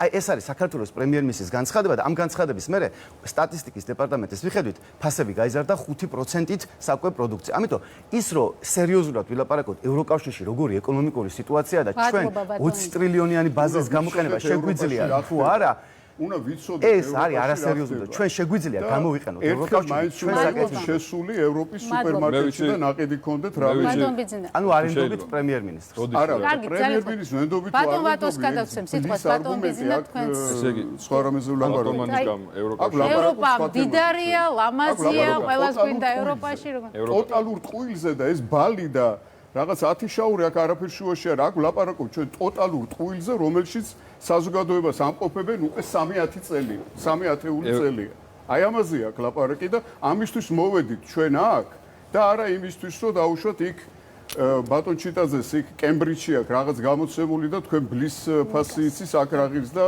ის რა ბლის ფასზე ეს ლაპარაკობთ იმაზე ჩვენ ლაპარაკობთ პრობლემაა ჩემი აზრით ბლის ფასი არა იმიტომ რომ ეს ნათლად მეტყველებს თქვენ მენტალურ განწყობას იმისას რომ მენტალურ განწყობაზე რომ თქვენთვის თავარია რომ რაღის ბალი დაუშვათ სხვაგან და საქართველოში და ჩვენ რო შევალთ ევროკავშირში ბალი გახდება იაფი და ქართულებს ექნებათ ეკონომიკაზე ვლაპარაკობთ და ის რომ ამ ქვეყანაში ეკონომიკაზე ვილაპარაკოთ ბლის ყიდვის საშუალება ადამიანებს არაფერი არ გეთქვამთ ეკონომიკაზე ვილაპარაკოთ და ესაა მთავარი ეკონომიკაზე უნდა ვილაპარაკოთ მზარდ ეკონომიკაზე დაგიბრუნდებით როგორიცაა ჩინეთი რომელთანაც საქართველოს აქვს დაასრულებს ბატონ ბიზინა და რომელთანაც აქვს საქართველოს ესე იგი თავისუფალი სავაჭრო რეჟიმი უკვე და მაგალითისთვის გეუბნებით მე პროდუქტი, რომელიც საქართველოს შეუძლია რომ გაიტანოს ექსპორტზე, გვაქვს ჩვენ ღვინო, წყალი, რაღაც სოფლის მეურნეობის გადამამუშავებელი საწარმოების რაღაც პატარ-პატარა პროდუქტები, მაგრამ ძირითადად ეს ორი პროდუქტი გვაქვს. ხუასია რა. ჩინეთში ქართული ღვინო რო შედის, საბაჟო გადასახადი არ აქვს. იგივე ჩვენი კონკურენტი ღვინოები, ვინც შეიძლება რომ ევროკავშირი და ჩინეთის ბაზარზე შევიდეს, მათთვის არის 14% მხოლოდ საბაჟო გადასახადი. იმ თავისუფალ ბაზარზე, სადაც ჩვენ გვაქვს. და ეს არის ერთადერთი ბაზარი ბოლო 10 წლეულების განმავლობაში, როდესაც ჩვენი რომელიღაც პროდუქტს, რომლის გატანაც შეგვიძლია და გავყიდოთ, არ აქვს საბაჟო გადასახადი და ჩვენ კონკურენტებს იმ ბაზარზე აქვთ. მადლობა. ეს არის ერთადერთი შემთხვევა. ამას თქვენ არ უყურებთ. თქვენ უყურებთ იმას, რომ აი იქ რაღაც იქ რუსეთი დიქტატურა, მეომარი ქვეყანა, ომშია, ეს კიდე უბედურებაა. რუსეთი ომშია იმ ქვეყანასთან, რომელსაც ევროკავშირმა გაუღო მოლაპარაკებები და ფაქტიურად ევროკავშირი შედის რუსეთთან ომში და მე რატომ ეპატიჟებიან იმ ომში ვერ გავიგე. გასაგებია. ბატო, არა, თქვენ არ უნდა უყუროთ ბატოს მინდა გადავწეს სიტყვა. ჩამოაყალიბა ნიკამ რატომ უნდა სურდეს საქართველოს ევროკავშირში გაწევრიანება და ვერ ვიტყოდი. მოკლე ეკონომიკის მიმართულებით მოკლედ ვიკითხა არ ვიცი. იცით თუ არა ტოპ 10 ქვეყანა ექსპორტის მიმართულებით საქართველოს შემთხვევაში და რამდენი არის ამ ტოპ 10 ქვეყანაში ევროკავშირის წევრი თუ შეგიძლია რომელი ქვეყანა ბოდიში საქართველოს საექსპორტო პარტნიორები და ტოპ 10 ქვეყანა და ამათ ქვეყანაში რამდენი არის ევროკავშირის წევრი კი ბატონო ხო კი ბატონო რამდენი დავიწყოთ არა უპასუხეთ. მოკლედ რომ იპასუხოთ, რამდენი ქვეყანაა ტოპ 10 ქვეყანაში საქართველოს საექსპორტო პარტნიორებში ევროკავშირიდან. ხო, თავარი საექსპორტო პარტნიორები საქართველოს გახლავთ ვინ? ჩინეთი, ჩინეთთან სხვათა შორის რამდენია მილიარდ 200 ეხლა გეტყვით. დროს მართვით, უბრალოდ მიპასუხეთ თუ იცით რამდენი ერთი. ხო. ორი იყო. პარტნიორები არიან შემდეგი: ყირგიზეთი, ყაზახეთი, რუსეთი, აზერბაიჯანი, სომხეთი, თურქეთი, ჩინეთი, ბულგარეთი, უზბეკეთი, ტაჯიკეთი. კი, ბულგარეთი არის, კი, ბანამდე იყო ორი იყო. ერთი ქვეყანა. 2025-ში ორი იყო. დიახ, კი ბატონო.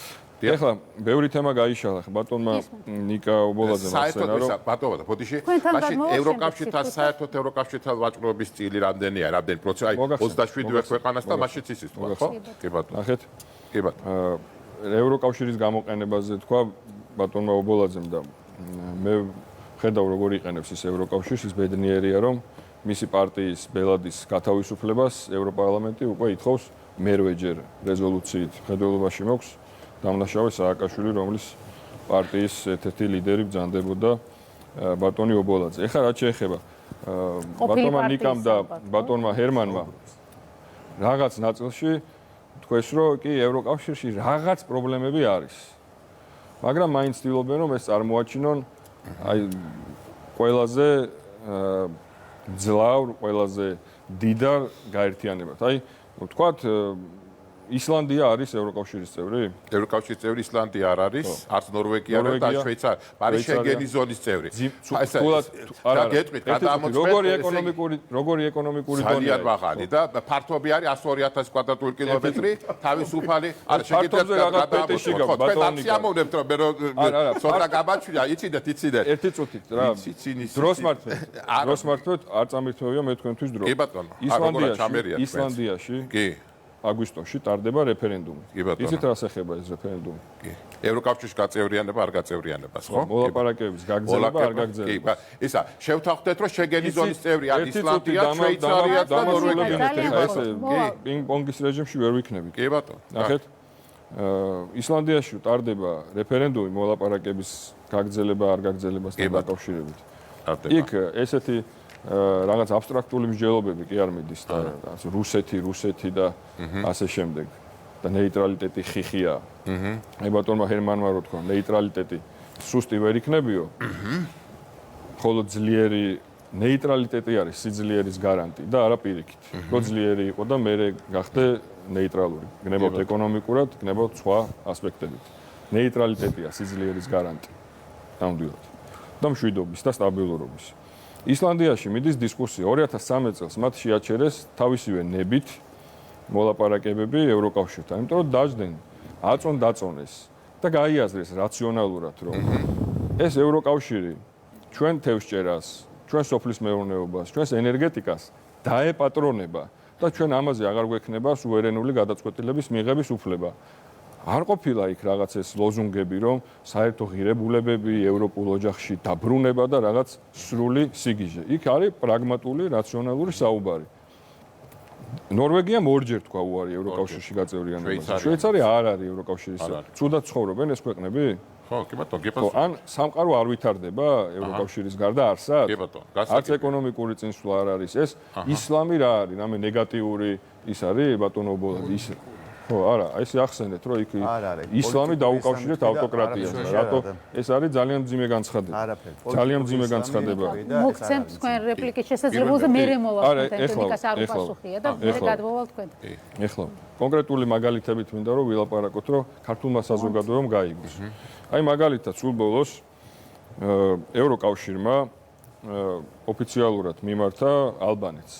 ალბანეთი არის მოლაპარაკების პროცესში მყოფი ქვეყანა და ალბანეთში პრეზიდენტ ტრამპის ოჯახის წევრი მის კომპანიასთან ერთად დებს რამოდენიმე $100 მილიონ და ახორციელებს დეველოპერულ პროექტს.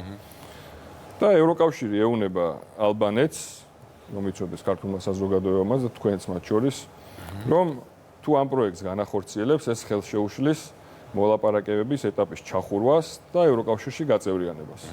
ანუ ბრიუსელი მოლაპარაკებაში მყოფ ქვეყანას ალბანეთს უშლის ინვესტიციის მიღებას. გესმით რა შესაძლოა? აბა ეს გადავთარგმნოთ საქართველოს კონტექსტზე. გადავთარგმნოთ და წარმოვიდგინოთ იგივე ვითარება. თქვენ ლაპარაკობდით ასევე ევროკავშირის მოსახლეობაზე და როგორი მძლავრია და ასე შემდეგ. 2012 წლიდან ევროკავშირში არა, მოსახლეობაზე არ მithქვია. ეგ დემოგრაფიული პრობლემა რო არის ევროკავშირში, ევროპაზე მოდის სოფლიო ვიღაც შეიძლება არ მოეწონება, ევროპაზე მთლიანად მოდის სოფლიო მოსახლეობის 9.5% და ბოდიში და მე-20 საუკუნის დასაწყისში მოდიოდა 25%. ამიტომაც დემოგრაფიასაც შეეხება ამ შემთხვევაში მე დააღნიშნო დემოგრაფიული, კი, ანუ რაც შეეხება შობადობა, შემცირებული მაგრამ მოსახლეობა იზრდება. იცით რომ მოსახლეობა იზრდება. მოსახლეობა იზრდება. რატო იზრდება? მიგრანტების მაგალითად გერმანიაში ესე იგი ევროკავშირი რატო ჩადიან რატო მოდის ევროკავშირში 53% საქართველოს ფულადი გადმორიცხვებით. ბაში თუ ეგეც შეძია ევროკავშირი 53% რატო მოდის? რუსეთიდანაც რისხავენ ფულს და მიაჯამეთ და შემდეგ ისევ რუსეთიდან რო რიცხავენ, ეხა საიდანაც ფულს რიცხავენ, ის კარგი ქვეყანა არაშუაშია, ეხა ხო ევროკავშირის წევრი ქვეყანაში წავა, ხო ადამიანი იმაში ვარ წავა, რა ქვია, ბურკინა-ფასოში ვარ წავა, გასაგებია ბატონებო, დაასრულოს ბატონავატომ და შემდეგ ნიკას მიცემ კონტროლო მიგრაციის პოლიტიკა ევროპას თავს მოახვიეს და ამან მიიყვანა ეს არ არის მხოლოდ იმიტომ რომ ევროკავშირის ტერიტორიაზე იმაზე უკეთესი ცხოვრება ვიდრე აფრიკის ქვეყნებში ან სირიაში, ავღანეთში, ლიბანში და ასე შემდეგ. აფრიკაში ერთნაირი მიგრანტებზე მივედით და მინდა იმ მიგრანტებზე და კონკრეტულ პრობლემაზე ვილაპარაკოთ, რომლის წინაშეც საქართველოს აღმოჩნდება იმ შემთხვევაში თუ თქვენ დაგიჯერებთ.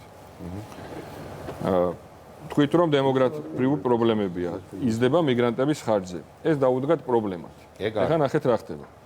სულ რამოდენიმე დღის წინ ევროკავშირმა მიიღო მიგრაციის პაქტი. იცით ხო ამასთან დაკავშირებით. მიგრაციის პაქტი, რომელიც გულისხმობს შემდეგს, რომ აი ეს ქვეყნები, რომლებიც წალეკა მიგრანტებმა და სტატისტიკური მონაცემებით, მათ შორის გერმანიაში 2024 წელს ერთი წლის განმავლობაში 8800 გაუპატიურების შემთხვევა იყო, რომელიც ჩადენილია კონკრეტულად თავშესაფრის მაძიებელი პირების მხრიდან. დღეში 24 სექსუალური სახის დანაშაული გაუპატიურება ადგილობრივი ადამიანების ქალების. აი იქ სადაც ეს პრობლემა ახრჩობთ რეალურად და ეს ხდება მათში ხელისუფლებების რეიტინგის დაცემის საფუძველი, კრიტიკულად დაცემის საფუძველი, დაუშვეს ესეთი პაქტი. და ესეთი გადაწყვეტილება მიიღეს, რომ მათ ეძლებათ უფლება წელიწადში 30000 მიგრანტზე მაქსიმუმ თქვან უარი და გადაამისამართონ სხვაგან. და ამაში გადაიხადონ ფული. როგორ ფიქრობთ? საქართველოს შემთხვევაში, აი ჰიპოთეტურად გაწევრიანების შემთხვევაში, აი ეს დიდი სახელმწიფოები საით მიმართავენ ამ მიგრანტებს და ხომ არა საქართველოს. ბოდიში ძალიან დიდი ბოდიში. მოკლედ ერთი წინადადება მინდა დასასრულებელი. ერთი წინადადება მინდა დასასრულებელი. ევროკავშირი, ბრიუსელის ბიუროკრატია, რომელიც მთლიანად ექვემდებარება Deep States და მის პატრონ ძალებს. ისევე როგორც იცილებს ცეცხლს საკუთარი ტერიტორიიდან და სურს რომ როგორც უკრაინელების სიცოცხლით და ხელით და ტერიტორიაზე ებრძვის რუსეთს, ისე სურს საქართველოში ამ ცეცხლის გადმოტანა და ისევე შემოგვაჩეჩებს, ისევე დაგვაძალებს ამ მიგრანტების მიღებას 10000-ობით ყოველწლიურად. ეხლა წარმოვიდგინოთ 3 მილიონნახევრიან ქვეყანაში 10000-ობით მიგრანტის დაშვება საზოგადოებრივი უსაფრთხოების კუთხით, ეროვნული იდენტობის კუთხით. გასაგებია, კი ბატონო, კულტურული დეზინტეგრაციის კუთხით და თუ ამას არ მივიღებთ, მაშინ ტოვებს ევროკავშირის შესაძლებლობას, რომ გადაიხადო 20000 ევრო თითოეულ ასეთ кейსზე. ეს გავიაზროთ, რას უდრის ჩვენი ბიუჯეტი. კონკრეტული პრობლემები ჩამოთვალა ბატონო. რა შემთხვევაში შეიძლება ეს ყველაფერი აღმოჩნდეს უკვე საქართველოს ყოველდღიურობა? აი თქვენ რას ფიქრობთ? პრაგმატულად ჩვენ გვაქვს გააზრებული ის საკითხები, რასაც მოგვიწევს გამკლავება? ანუ ევროკავშირი. ემიგრაცია, გარკვეული ეკონომიკური პრობლემები, ინვესტიციებთან დაკავშირებული პოლიტიკა. ანუ სერიოზულად უნდა ვილაპარაკოთ იმაზე, შეიძლება თუ არა საქართველოს გამოიყენოს ევროკავშირი მის სასიკეთოდ. მაგალითად, დემოგრაფია შეეხება, რა თქმა უნდა, სწორია ის, რომ ევროკავშირში დემოგრაფიული პრობლემები არის, მაგრამ საქართველოს თუ შევხედავთ 2014 წელს შობადობა იყო 61000 ადამიანი და ეხლა ბოლოს მონაცემებით არის 38000 ადამიანი განუხრელად ბოლო ალბათ 12 წელია 1 წელი არ არის განსხვავება, ანუ 1 წელი არ არის გამონაკლისი, განუხრელად მცირდება საქართველოში შობადობა. და ჩვენ არა ვართ ევროკავშირის წევრი ქვეყანა და იმის თქმა, რომ ევროკავშირში შეხვალდა შობადობა, ამიტომ შეგიმცირდება, არა, ეხლა მცირდება საქართველოში შობადობა და მიგრაცია ეხლაც არის. რა თქმა უნდა, ქვეყანას უნდა კონდეს და ექნება და ევროკავშირშიც აქვს საკუთარი სუვერენული გადაწყვეტილებების, საკუთარი საგადასახადო სისტემის იქნება თუ საგადასახადო წნეხის, საკუთარი პოლიციის, დაცვის, ანუ საზოგადოების წესრიგის, იქ ყველა ერთნაირი ქვეყანა არ არის, ხო? ანუ შეიძლება სამხრეთ იტალია სხვა იყოს და ჩრდილოეთ საგადასახადო ევროკავშირში როგორ ასრულებ? არა, რას დაასრულებ, კაცო, არ არის საკუთარი საგადასახადო სისტემა ევროკავშირში არ არსებობს. კარგი, ამ საფრანგეთში, ბელგიაში, იტალიაში და ის ყველგან სხვა ერთნაირად არის. ერთიანი სისტემა აქვს, გენოცვალე. დერგეგეზე არის განსაზღვრული. ბატონო, დაასრულოს ნიკამ და შემდეგ საგადასახადო წნეხის სხვადასხვა ქვეყანაში არის სხვადასხვა. დერგეგეში მოგცემ და წაიკითხეთ, კაცო, არ არის ეს. არსებობს რაღაც დელეგირებული, არსებობს არსებობს რაღაც ანუ კარგით, ამაზე არ ვიდავთ, ხო და ამბავისა, ხო და რო შევაჯამოთ.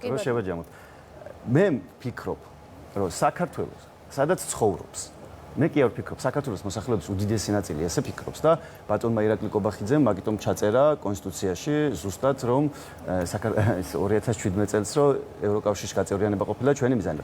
ჩვენ შეგვიძლია კი არა, ჩვენთვის სასიცოცხლოდ მნიშვნელოვანია, რომ აი ამ სივრცეში სადაც ცხოვრობთ, გამოვიყენოთ ევროკავშირი ჩვენი გადარჩენისთვის.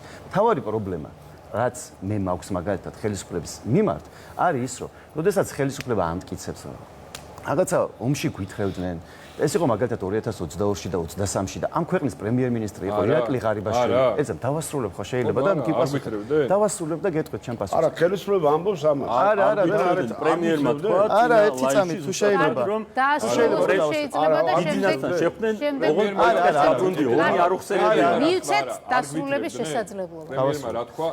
მის სიტყვაზე დაფუძნებით იძახი, მაშინ როგორ გწევ? არა, თუ ფაქტებზე დაფუძნებით. ფაქტებზე დაფუძნებით. დასრულოს წინადადება. ევროკავშირი. ვიტყვი რა. ბრიუსელის ბიუროკრატია. ჩემი სიტყვა. სახე კაცი. ურსულა ფონ დერ ლაიენის ბიზინა ივანიშვილი ქართულ პოლიტიკაში დაბრუნდა 2023 წლის დეკემბერში. საქართველოში ომი დაიწყეთო? არა, გეტყვი ახლა რა, მადროვე. მოდი დავასრულებ. ციტატას გეტყვი, რა თქვა ურსულა ფონ დერ ლაიენმა. გააგრძელოს ბატონო. ერთი განცხადება მოიყვანა აქ ბატონმა ბიზინამ რასაიუკნევიჩიანესი, რომელმაც აღიარა, რომ 2022 წლამდე, ანუ ომამდე არავის ხაზგასმით თვითონ ამბობს ამას. არავის არასდროს არ უფიქრია აღმოსავლეთით გაფართოებაზე. ანუ იქამდე რაც ჩვენ ვაკეთეთ და კონსტიტუციაში რო ჩავწერეთ, ეს იყო სრული ბლეფი. და მეორე განცხადებასთან მინდა დაგანახოთ პირდაპირ კორელაცია და კავშირი.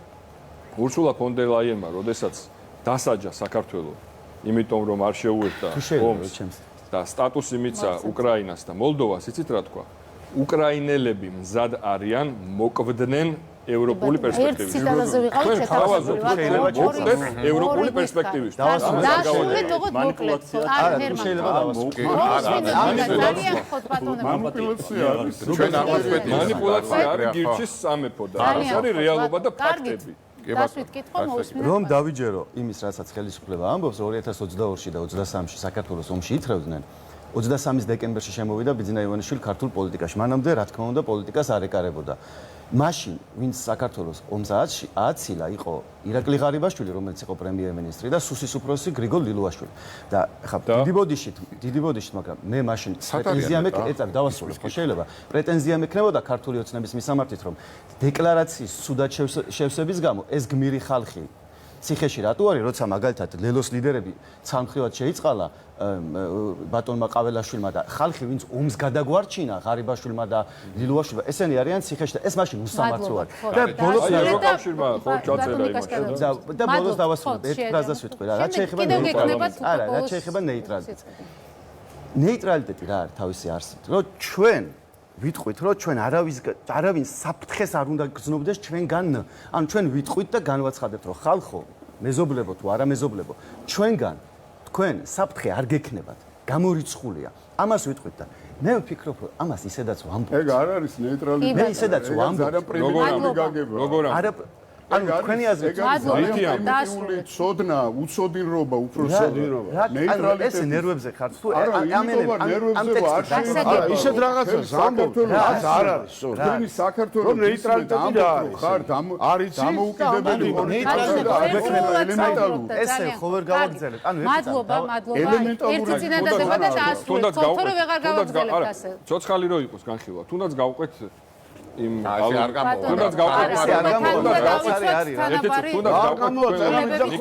ნეიტრალიტეტი ქონია გამოცხადებული საქართველოს მე არა მე გეუბნები არ ქონია გამოცხადებული ისეთი აღიარებს საქართველოს ტერიტორიულ მთლიანობას თუ ჩვენ გვექნება გარანტიები რომ ჩვენ არ დაგვესხმებიან თავს ვინ იტყვის იმას რომ საქართველოს უნდა კონდეს რამე ისეთი აი გეგმები რომ პირიქით ვინმეს მიმართ აგრესიული გასაგებია ევროკავშირში გაწევრიანება უდრის შეგვეძლოს ჩვენი ტერიტორიული მთლიანობის აღდგენა შეგვეძლოს მართლა ქმედითი ნეიტრალიტეტის გამოცხადება ეგ არის 64 ნეტა ეგ შეგვეძლოს ამ საკითხზე თუ უპასუხებთ თქვენ და გეუბნებიან რომ არა მაშინ როგორ აკეთებ მაგდა ძალიან კი ბატონო თქვენ ჯერ ერთი იცრა ნეიტრალიტეტის ესეთი პრიმიტიული გაგება რომ მე აქ არავის საქმეში არ ვერევი და ნურც ურავინ ჩაერევა ჩემს საქმეში ეს ნეიტრალიტეტი არის ნეიტრალიტეტი არის საერთაშორისო სტატუსი ჩვენ 35 წლის განმავლობაში ახლა პიროვნულზე არ გადავდივარ მე მაგრამ აი ადამიანები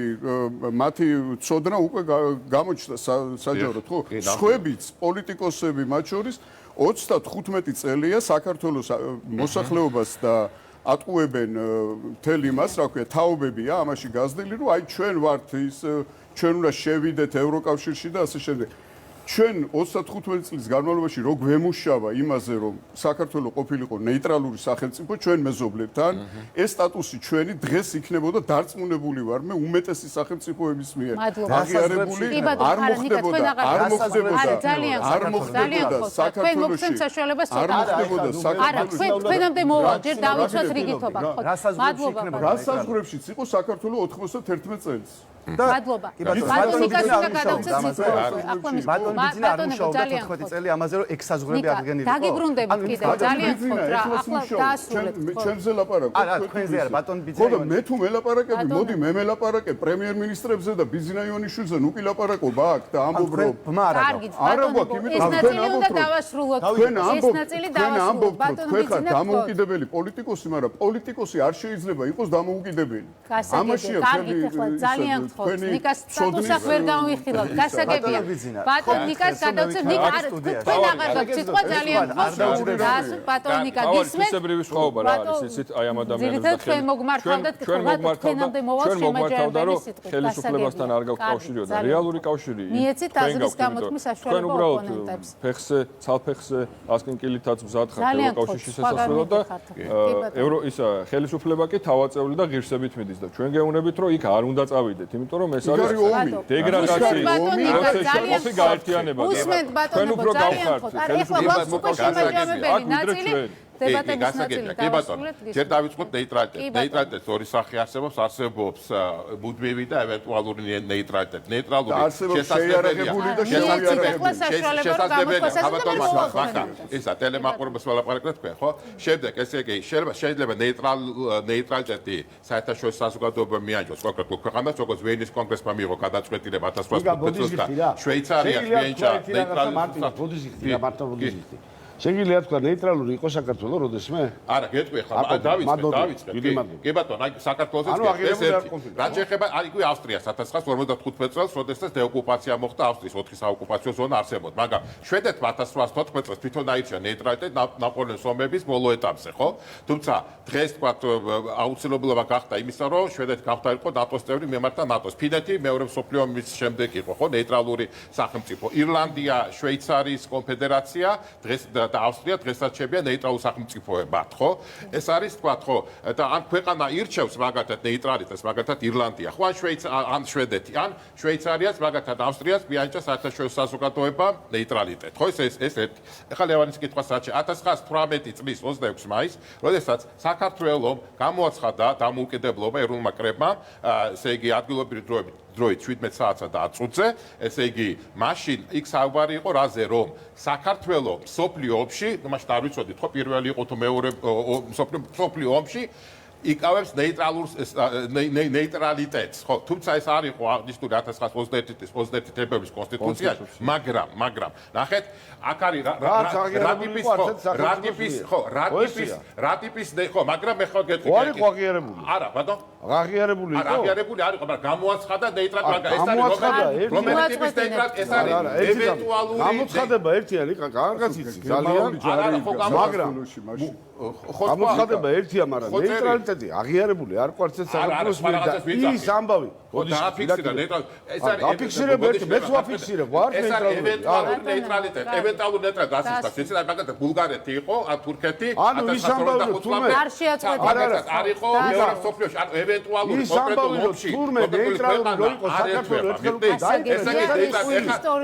თეორიული ნაწილი დღეს რამდენად აქტუალურია ეს აი მოლდოვა რო ავიღოთ ქვეყანა 1993 წელს ხო მოლდოვამ გამოაცხადა ნეიტრალიტეტი არის თუ არა დარღვეული მოლდოვის ტერიტორიის მთლიანობა თუ არის ვის მიერ რომელი ქვეყნის ჯარი იმყოფება მოლდოვის ტერიტორიაზე შვედის მოლდოვას თურმეის გამოაცხადა რომ უკვე დარღვეული ეს არ არის ეს ერთი და მოლდოვა მე მგონი როგორც ვიცით პროგრესია ახლა ევროკავშირში გაწევრიანების გზაზე ხო ითრევს ვინმე მოლდოვას ემაში ომში არ არის ხო ვინმე ითრევს ბოსნია-ჰერცეგოვინას ისა ქვია ჩრდილოეთ მაკედონიას რომელიც არიან ევროკავშირის კანდიდატი ქვეყნები რომელიმე თუ ჩაითრია ევროკავშირმა ომში რუსეთის წინააღმდეგ მე მგონი არც ერთი ხო დედასფიცა მადლობა თერმას გადაჭერ აი ეს თანმიმდევრობით მოусმინოთ და მე თქვენ მოგესმენთ ეკონომიკას რაც შეეხება ხო კი ეკონომიკას რაც შეეხება პრობლემა ეხლა ჯერ ესეთი ეკონომიკა როდესაც ვსაუბრობთ თვალს ეკონომიკურს დაზე ხო ის ალბათ დაგვავიწყდეს ხო შარშანდელი საშუალოს და აღარ შეაწყვეტინა დაახლოებით სადა საშუალოს და ევროკავშირის ცალკე ქვეყნებში ცალკეული იყო ხო დაახლოებით 2%-იანის დაიყო ასე კი 20 ტრილიონი რო გაქვს 20 ტრილიონი დოლარი საქართველოში 9-აზეა მაგრამ საქართველოს ფლიანშთა პროდუქტი ადარეთ ევროკავშირის ფლიანშთა პროდუქტი ახლა გერმანია რო ავიღოთ მაგრამ ხო ახსენეთ გერმანია ხო 4 ტრილიონი ხო არის ფლიანშთა პროდუქტი არის გერმანია გადაიქცეს 260,000-იანი არმია აპირებს შექმნას და 200,000 რეზერვისტი თუ საიდან უნდა მოიტანოს ესე იგი მილიტარიზაცია იმიტომ რომ 8 მილიარდ ევროიანი საიდან მოაქვს საიდან მოაქვს როგორ ეკონომიკა ძრავი ეკონომიკა ესე იგი მადლობა ჰერმანს ვაჭრობთ ცენტრალური ბანკის შენობა ხო და ეს არის ეკონომიკა ხო კარგი კი ბატონო ვერ ვასე ხო ეკონომიკას ვერ ვიტყოდი თო ვაკომ დასვა კითხვა და კი ბატონო კარგი ჩემ ჯაშინ სახურზე იყო წეგან საუბარი და იმიტომ არ იძახდაო რომ ადამიანსო ცხენოდაო თავის წარსულისო და რავი როგორ უნდა შეგწეს ეგეთი რაღაცა წახვიდე იმსახურო თან ამას მეუბნება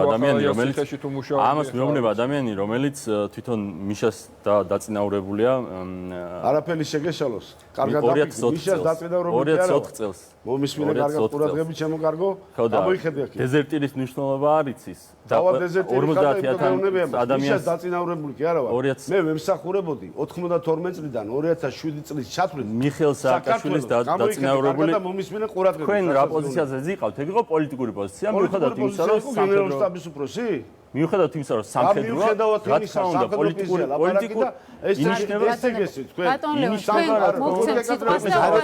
თქვენი დროის ადამიანი ზახის აბსოლუტურად სისულელე საფურობდი ის იყო სამარცხვინო და თქვენ იყავთ ხო სამარცხვინო იყო ნაციონალური მოძრაობის დროს რო იყავით ოფიცერი იმას კი არ ვიძახ კარგი ბატონო ეს არ არის ჩვენი გადაცემის თემა რა ძალიან ხო საქართველოში იმის დროსაც იყავით კარგი ეს საერთოდ არ არის ჩვენი თემა ძალიან მე ვემსახურებოდი საქართველოს და თქვენ ურევთ რას იცით თქვენ გონიათ რომ ადამიანი როცა არის ოფიცერი და სამხედრო სამსახურში ვინც არის პრეზიდენტი იმას უნდა ემსახუროს იმას კი არ ვიძახილო ეგ ესე მე ვემსახურებოდი საქართველოს თქვენთვის ვემსახურებოდი თქვენი ცხოვრება დღესაც ვემსახურები ვემსახურებოდი არა მე ვცხოვრობთ იმის ყვა რა იყო ძლივს გათქმევინე რომ სახურობდი პენტაციაში რაღაცას ბატონებო ძალიან ხო მე არ ვალა სამსახურები როდი სახურობდი რატომ სახურობდი და ვიძახე საერთოდ არ იყავით ვიძახე რომ საქართველოს სახურებოდი და თქვენ იმისი რომ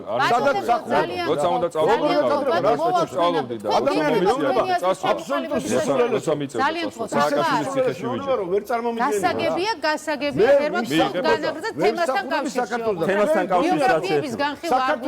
კავშირში ის რომ ჩვენი კოლეგების ეს ჯგუფი დღეს არსებობს და მათ საჯარო სივრცეში ეთქმით სიტყვა და ვიღაც ადამიანები რა თქმა უნდა მათ უსმენენ არის იმ დამსახურება რომ საქართველოს არც ერთ წინა მთავრობას არ ქონდა იმის არც ამბიცია და პრეტენზია რომ საკუთარი მორალური ღირებულებითი ღერძი ქონოდა და თუნდაც ევროკავშირთან ამ პოზიციით მისულიყო რომ აი ჩვენ ყოველგვარ მორალს მოწყვეტილო ადამიანები პირდაპირ მოგმართავთ თქვენ ვის მორალზე ლაპარაკობ თქვენ? გასაგებია. აი მიპასუხე, ვის მორალზე ლაპარაკობ თქვენ? ანუ ეს სერგო ორჯონიკიძის თანამედროვე ანალოგიები მე მეუბნებია რომ მონარი მორალს მოწყვეტილი პარტიის ერთ-ერთი ადამიანი რომელმაც თქვენ მოგცემთ სიტყვას უკვე გადაცემით. შენ ვის მორალზე ლაპარაკობ? ვის მორალზე? ვის მორალზე? ძალიან მორალზე რომელი ხარები ტიპიური მატყუარები რომლებიც ატყუებს ქართულ ხალხს. გინდათ მოიტანოთ რაღაცა ტიპიური მატყუარი. ნეიტრალიტეტის იდეა რომელიც არის ჩვეულებრივი ორჯონიკიძეობა ამ მდგომარეობაში. სერგო ორჯონიკიძეობა ამ მდგომარეობაში საქართველოს ნეიტრალიტეტის იდეა არსებობდა ყოველთვის იარსებდა და რუსეთს ვეთქვით რომ ნეიტრალურები ვარ და ოი თავზე ხელს გადაგიცემენ რა. აი ეს არის თუ შეიძლება ბოლო ნავსაყუდელი ესაა რომ რუსეთი დაიწყო. ბატონო ბიძინა. კი. თქვენთან გადმოვალ და თუ რამე პრობლემა იყოს სამაჩაბლოდან ვარ წარმოშობით და ზუსტად ვიცი რაც არის რუსეთი. ზუსტად ვიცი რაც არის რუსეთი. ბებიაჩენის გაკეთებულ ლობიოში ძალიან ვთხოვთ. ერმა დაასრულეთ რო გამომიყვანეს იქიდან. მე და ჩემი ეპისკოპოსისგან როგორც ვიცი. აღარ გაწყვეტინებთ თქვენი დროა, გისმენთ? მეფე ხარ თუ რაღაც. ძალიან ძილობიანი ხალხი, მაბა. ძალიან გთხოვთ სიმშვიდე შევინარჩუნოთ და მორალზე ლაპარაკო მე რაზილობაში კარგი, თუ დაასრულეთ ნიკასთან გადავალ. ბატონებო, ძალიან შეიძლება რა. დაასრულეთ, შეაჯამეთ და შემდეგ ნიკა და შემდეგ ბატონო. დილობა შეიძლება. რამდენ კაცი გაქვს? რაც შეეხება ევროკავშირის იმიჯს საქართველოში და ლევან მოვალ თქვენამდე. კარგი, შეიკავეთ თავი. ამ ჩვენ გველაპარაკება იმაზე. რომ თითქოს და ვიღაცა საქართველოს უყარს მასზე მეტად და საქართველოს ოფიცერი რომელსაც უმსახურია ჯარში რომელიც იძახის რომ არ არის განსხვავება ძალით წაყვანილ ყარავულსა და თავისი ნებით წასულ ჯარისკაც შორის ამაში განსხვავებას თუ ვერ ხედავს რა უნდა ველაპარაკოს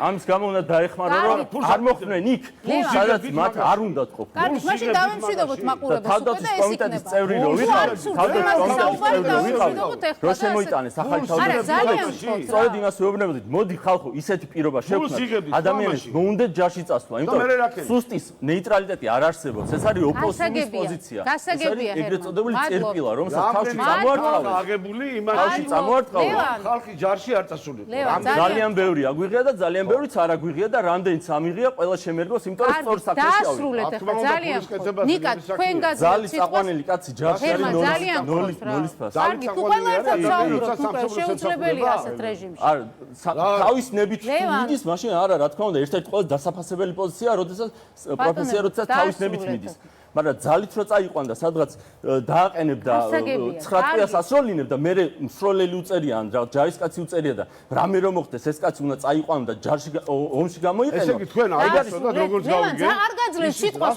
არ გაძლევთ სიტყვას იმიტომ რომ ყველა საკ თავისი დრო თქვენ დრო რომ მოვათ შეიძლება მე რა ჩამრატურა არის რაღაც თქვენი დრო მოვათ თქვენამდე ცალინდერობის საუბრობთ არიან 9 საათია როგორ შეიძლება ადამიანი იზრდეს თქვენამდე თქვენ დრო მოვა და მე რა ისაუბრებ გამათობთ ახლა როგორ შეიძლება თქვენ დრო მოვა და მე რა ისაუბრებ როცა იქნება ოფიცერი რომელსაც არის დეზერტირის მნიშვნელობა ხო შეიძლება თავი შეიკავოთ ორი წუთი ვაცალეთ ნორმალურად საუბარი მადლობა ახლა ნიკა შემდეგ ბატონი ლევან ბატონი ძინა და შეაჯამებს ბატონი ბატონი გასაგებია სცენარი მისაღებია ყველასთვის ოქრო რაღაცა ჩემი აზრით უნდა ვალაპარაკო ევროკავშირში ბატონო ძალიან გთხოვთ ევროკავშირში საქართველოს გაწევრიანების იდეას რომ აი ესეთი მხარდაჭერა და ესეთი არგუმენტები ახლავს თან ჭყალებში არგუმენტები ისაუბრეთ ნეიტრალიტეტზე რუსეთი რო მოგიწერთ ხელთან ძალიან გთხოვთ მოდით გითანხმებთ სცენარს დაასრულეთ ფერმანი შემდეგ ნიკა ლევანი ბიძინა ბატო შევთანხმდით ორი წუთი ყველას და ვეშვიდობებით მაყურებელს გისმენთ ის რომ ევროკავშირის იდეა და ევროკავშირთან ურთიერთობა რაღაცნაირად დისკრედიტირებულია ზოგ ადამიანებში ეს დაფუძნებულია იმაზე რომ ევროკავშირთან ურთიერთობა ყოველთვის იყო ამ მთავრობის და წინამთავრობის ხელშიც იყო რომ აი თავის დახრის და აბა თქვენ რას მეტყვით და აბა ასოცირების ხელშეკრულება აბა წინასწარ მოვამზადებ და ის რა ქვია მაგალითი რო ვთქვა სიგარეტზე აქციის გაზდა ქონდა რაღაც 6 წელში ჩადებულია 1 წელში გაზარდეს რომ დროზე შევასრულოთო 12 პუნქტი რო ის ქნეს რა ქვია ევროკავშირმა წარმოადგინა რომ ესენი შეცვალეო იქაც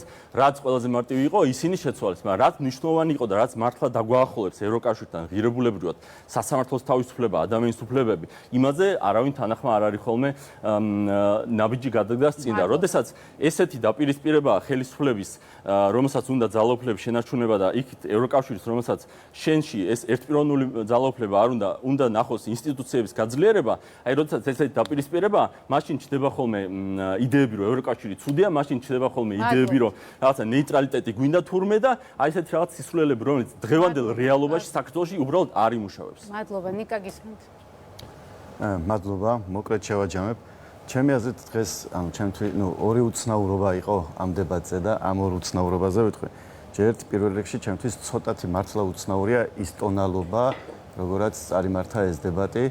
მე ამ ბატონებისგან ოდნა უფრო მეტ რაღაც თავშეკავებას ან ადამიანურ პატივისცემას ველოდებოდი, ან თუნდაც მათი ასაკიდანაც გამომდინარეც და მე ყველანაირად ვცდილობდი რომ წითელ ხაზზე არ გადავსულიყავი, მაგრამ რაღაც ეს ჩემი აზრით არ იყო ეს ტონალობა, რა ტონალობაშიც აქ საუბარი იყო, არ იყო ჩემი აზრით სწორი. ეგ ერთი. და ზოგადად ტონალობა სადაც ახლა ჰერმან საბოს გაიწვიეს ბავშვი, როდესაც იყო თუ 18 წლის ჯარში და მის დროს თურმე მინისტრი იყო ბაჩუ ახალაია, იმიტომ რომ ეს გაიწვიეს ჯარში და ბატონის დროს ეგრე მინისტრი შეიძლება იყო გია ბარამიძე ან ოქროაშვილი რა მე, ანუ ესე უბრალოდ ამ ტონალობაში საუბარი ჩემთვის არის გაუგებარი. მაგრამ მეორე რაც უცნაური არის ის, რომ 2.5 ტრილიონი ეკონომიკის მქონე რუსეთი, 5 ტრილიონის მქონე ჩვენი სამხრეთით გადაჭიმული სამყარო და 20 ტრილიონის ეკონომიკის მქონე ევროკავშირი, აი ამ სამყაროს თუ შევხედავთ, მაინდა-მაინც ევროკავშირი რო არის თურმე ყველაზე სუსტი ეკონომიკურად, ყველაზე გამოუსადეგარი, კულტურულად ყველაზე შორს და ყველაზე მეტად პრობლემური თურმე და ესე რომ მიდის საუბარი და ევროკავშირზე რომ მიდის კრიტიკა, თურმე ყველაზე სუსტი და ყველაზე ნაკლებად გამოსადეგი თურმე საქართველოს იდენტობისთვის და სუვერენიტეტის დაცვისთვის ევროკავშირია, ეგ მგონია უცნაური. იმის იქით, ეხა ჩვენ რო შეგვეძლოს, ვიყოთ ჩინეთი, მაგის ჯარი გყავდეს, მაგის ხალხი გყავდეს, მაგის ტერიტორია, რესურსები გქონდეს, რომ ვიყოთ სრულიად დამოუკიდებელი. აბსოლუტურად არ გვიწევდეს ზოგადად მოქნილები ვიყოთ და არ გვიწევდეს რომ დიდ მოთამაშეებთან პარტნიორები ვეძებოთ და ასე შემდეგ და სუპერ სახელმწიფო ვიყოთ. კი, კარგი იქნებოდა, მაგრამ იქ სადაც ვცხოვრობთ, ჩემი აზრით ევროკავშირია, ჩემი აზრით და ქართული ხალხის ისტორიული არჩევანიც ეგა, რომ ევროკავშირი არის ერთადერთი ალტერნატივა იმისთვის, რომ გადავრჩეთ კულტურულად, ეკონომიკურად, განვითარდეთ და ვიყოთ ნორმალური. მადლობა, ბატონ ლევან გისმენთ. დიდი მადლობა. პირველ რიგში ხაზგასმით და კიდევ ერთხელ განვცხადო, რაც სამწუხაროდ ძალიან ბევრ ადამიანს შეიძლება არ აქვს ცოტაც მაინც აქ არასწორი წარმოდგენა ჯარზე, თავდაცვის სისტემაზე და ასე შემდეგ. ადამიანებს სადღაც გონიათ, რომ თუ კი შენ მსახურობდი ამ და იმ პიროვნების პერიოდში, ხარ იმის დანიშნული, იმის დაწინაურებული. სავარაუდოდ მე მიჩნდება ესეთი ეჭვი, რომ თვითონ გაიარეს ესეთი ცხოვრება, რომ ვიღაცამ დააწინაურა და აი ესე მოხდა მათი წინწამოწევა რაღაც ზედა პლანზე. მე პირადად თამამად და ამაყად შემიძლია ვთქვა, მას მერე რაც დავამთავრე უმაღლესი სასწავლებელი თბილისის სახელმწიფო უნივერსიტეტი, შეიძლება ითქვას მეორე დღეს შევედი საქართველოს შეერაღებულ ძალებში და 2007 წლის ჩათვლით მემსახურე საქართველოს, რა თქმა უნდა, რამოდენიმე მინისტრი, რამოდენიმე პრეზიდენტი, მათ შორის რაც იყო ისტორიულად, რა თქმა უნდა, იმ პერიოდში მომიწია სამსახური. ვამაყობ ამ პერიოდით, ვამაყობ იმ ადამიანებთან ერთად სამსახურით, ვისთანაც ვიმსახურე და ყველაზე მთავარი, რაც ყოფილი ოფიცერი არ არსებობს, თამამად შემიძლია ვთქვა, არის ის, რომ ვემსახურებოდი და ვემსახურები დღესაც საქართველოს. ეხლა ძალიან მოკლედ იმის თაობაზე, რომ მე მცირე მადლობა მინდა ამ ბატონებს გავუცხადო, იმის თაობაზე, რომ მათ პირდაპირ ამ ეთერში განაცხადეს, რომ თუ რამდენად დიდ საფრთხეს წარმოადგენს მათთვის ნეიტრალიტეტი, მიუხედავად იმისა, რომ კარგად არ აქვს გააზრებული თუ რა წარმოადგენს ეს ნეიტრალიტეტი, მე სიამოვნებით ვეპატიჟებ მათ ჩვენ პარტიაში მოვიდნენ, მათ შეგვიძლია ჩაუტაროთ მცირე ლექციები იმის თაობაზე, რა არის, როგორ არის და რანაირად არის უკეთესი და მეორე ასევე დავინახეთ მათი სუსტი მხარე და დამოკიდებულება იმ ევროილუზიის შესახებ, რაც საქართველოს დღესდღეობით არსებობს და იმის თაობაზე, რომ ადამიანებისთვის დიდი მნიშვნელობა არ აქვს. თუ რა საფრთხის წინაშე შეიძლება აღმოჩნდეს საქართველო, მიუხედავად იმისა, რომ არც არავინ ღებულობს ევროკავშირში და მუდმივი შანტაჟის ქვეშ ამყოფებენ სახელმწიფოს, მათ მაინც მიაჩნიათ, რომ ეს არის მათი საფიცარი ორგანიზაცია. ეს რა თქმა უნდა სამწუხაროა, თუმცა სასიხარულო ალბათ მაინც ის არის, რომ საზოგადოებამ ძალიან კარგად გაიგო და უფრო მეტი შესაძლებლობა იქნება მომავალშიც, რომ შეაფასოს ის ყველაფერი, რაზეც ჩვენ აქ ვისაუბრეთ. დიდი მადლობა, ბატონ ბიძინა გისმენთ. ჩვენ ვამბობთ ძალიან გარკვევით და ნათლად ვაყალიბებთ იმ აზრს და არგუმენტირებულად ვაყალიბებთ იმ აზრს, რომ რუსეთის ფედერაციასთან ერთად საქართველოსთვის ძალიან დიდ საფრთხეს წარმოადგენს ევროკავშირი. ერთმანეთთან მეომარი ევროკავშირი, ერთმანეთთან მებრძოლი ევროკავშირი და რუსეთის ფედერაცია ორივე საქართველოსთვის წარმოადგენს საშიშროებას. რა თქმა უნდა, რუსეთის ფედერაცია უფრო დიდი საშიშროებაა, იმიტომ რომ მას ოკუპირებული აქვს საქართველოს ტერიტორიები, მაგრამ არანაკლებ საშიშროებას წარმოადგენს ევროკავშირში საქართველოს ინტეგრაცია, ვინაიდან ევროკავშირი სრულით მიექანება რუსეთის ფედერაციის წინააღმდეგ ომში და ჩვენთვის არ აქვს დიდი მნიშვნელობა ამერიკის შეერთებული შტატების ყოფილი ელჩი კელი დეგნანიულის აქ სამთავრობო კორიდორებში თუ ურსულა ფონ დერ ლაიენი და ვიღაც ევრობიუროკრატები მოუწოდებენ საქართველოს ომში შესვლისკენ. რუსეთი იქნება პირდაპირ აგრესიით თუ ისინი ჩაგვითრევენ ამ ომში, მომავალი დიდი ომის კონტურები, რომელიც ყოველდღიურად იკვეთება, საქართველოსთვის არის დიდი საფრთხის შემცველი და ჩვენ ვამბობთ, რომ ჩვენ უნდა გქონდეს ამ დაპირისპირებაში და საერთოდაც ამ გეოგრაფიულ არეალში, როდესაც ჩვენ ვართ მოქცეული ერთ ზესახელმწიფოს, ორ რეგიონალურ დიდ სახელმწიფოს, ირანს და თურქეთს და ზესახელმწიფო გლობალურ სახელმწიფო რუსეთს შორის და სადაც ინტერესები აქვს ჩინეთს და სადაც ინტერესები აქვს ამერიკის შეერთებულ შტატებს, ამ ტერიტორიაზე საქართველოს უნდა იყოს აბსოლუტურად ნეიტრალური სახელმწიფო, რომელიც იქნება დაცული საკუთარი ნეიტრალიტეტით და არა ვინმეს მიერ. ის რაღაცა ხატოვანი ნათქვამი, რომ ჩვენ უნდა შეგვეძლოს ისეთი მეგობარი, ვისაც საფრთხის შემთხვევაში ავიღებ ტელეფონს და დაურეკავ და ის მოვა და მოგვეშველება, ჩვენ ეს ვნახეთ უკვე 2008 წელს ესეთი მეგობრები როგორ მოდიან და როგორ გვეხმარებიან საქართველოში. მადლობა, ბატო გისმენთ თქვენ შეაჯამეთ. დიდი პაუზები იყო ხოლმე ჩართვებს შორის და უცვლად გითხრათ, გარკვეულწილად უფრო მეტის საშუალება უნდა მიგვეცა, რომ ისაუბრონ და კარგია რომ ეძახით ხოლმე ხშირად თქვენს ეთერშიც და სხვა ეთერებშიც ორიგე სპიკერების სახით ხედავთ ხოლმე, კარგია რომ ასეთი არგუმენტები პერსონალურად არავის არ ვეხები და პიროვნულად ასეთი მწირი არგუმენტებით არანაირი ფაქტები, არანაირი სტატისტიკა, მხოლოდ რაღაც რუსეთის ისე იმაშვებიან რუსეთის ჩამოშლაზე ოცნებობენ, აი მაგონებს ხოლმე, რომ აი თითქოს თქვენ რო ცხოვრობდეთ სადმე ერთ სართულიან პატარა ბინაში, კერძო ბინაში და გვერდით თქვენი კედელი რო ესაზღვრებოდეს მრავალსართულიან აი ქალაქში ყველაზე დიდ შენობას, რომელიც აი გაძეძგილია ასაფეთქებელი ნივთიერებით ამასთან ერთად. ის რომ ჩამოიშლება თქვენ ამ მდგომარეობაში აღმოჩნდებით, ამაზე ხო არ გიფიქრიათ? აღარ გვაქვს ახლა პასუხის გასცემის დრო, ხო? აქ იყო საუბარი იმაზე, რომ ჩვენ ისედაც არავის ვემუქრებითო, ხო? და ბატონო ბიძინამაც ისაუბრა ამაზე.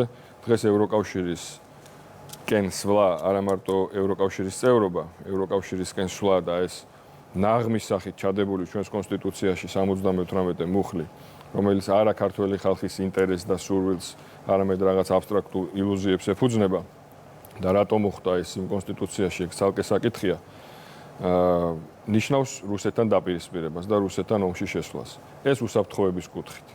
ეკონომიკური კუთხით ვისაუბრეთ. სავაჭრო ურთიერთობები ჩვენს ძირითად სავაჭრო პარტნიორებთან, როგორც იმპორტის კუთხით, ასევე ექსპორტის კუთხით. ევროკავშირის წევრობა ამ ქვეყნებთან როგორ გვიცვლის ჩვენ სავაჭრო რეჟიმს? როგორ გვიცვლის ჩვენ ევროკავშირში წევრობა, მათ შორის სავიზო რეჟიმებს იმ ძირითად ქვეყნებთან, რომლებიც არიან ჩვენთან ვიზიტორები და ტურისტების ძირითადი ნაკადები საიდანაც მოდის. ამაზე რატო არ ლაპარაკობთ და რაღაც რუსეთი და ასე შემდეგ. არა, იმიტომ რომ არ გინდათ ამაზე საუბარი. საქართველოს მოსახლეობამ უნდა იცოდეს და შეეძლოს აწონ-დაწონვა, გაზომვა იმისა, რას გვაძლევს ჩვენ ევროკავშირისკენ სვლა და რას გვაძლევს ჩვენ ხო და რას მოითხოვენ რაფასის გადახდას, რა თქმა უნდა. ევროკავშირი საერთოდ აღარ არის ის სივრცე, რომელიც 15-20 წლის წინ ჩანდა და რასაც მათ შორის თქვენ ლექციებს კითხულობდით, ხო? იმიტომ რომ ეს არის დეგრადაციის შეუქცევად პროცესში მყოფი გაერთიანება, რომლის ეს დეგრადაციის პროცესი არ დაწყებულა რუსეთ-უკრაინის ომის შემდეგ. ეს ბევრად უფრო ადრე დაიწყო, უბრალოდ რუსეთ-უკრაინის ომმა ეს ყველაფერი ზედაპირზე ამოიტანა და აი ერთი საინტერესო კი ძალიან მოკლედ ციტატას წავიკითხავ, რომ აი შედარების თვალსაზრისით ევროპის შიგნიდან დანახული ძალიან საინტერესო სტატია გამოქვეყნდა European Conservative-ზე და ასეთი ციტატა არის.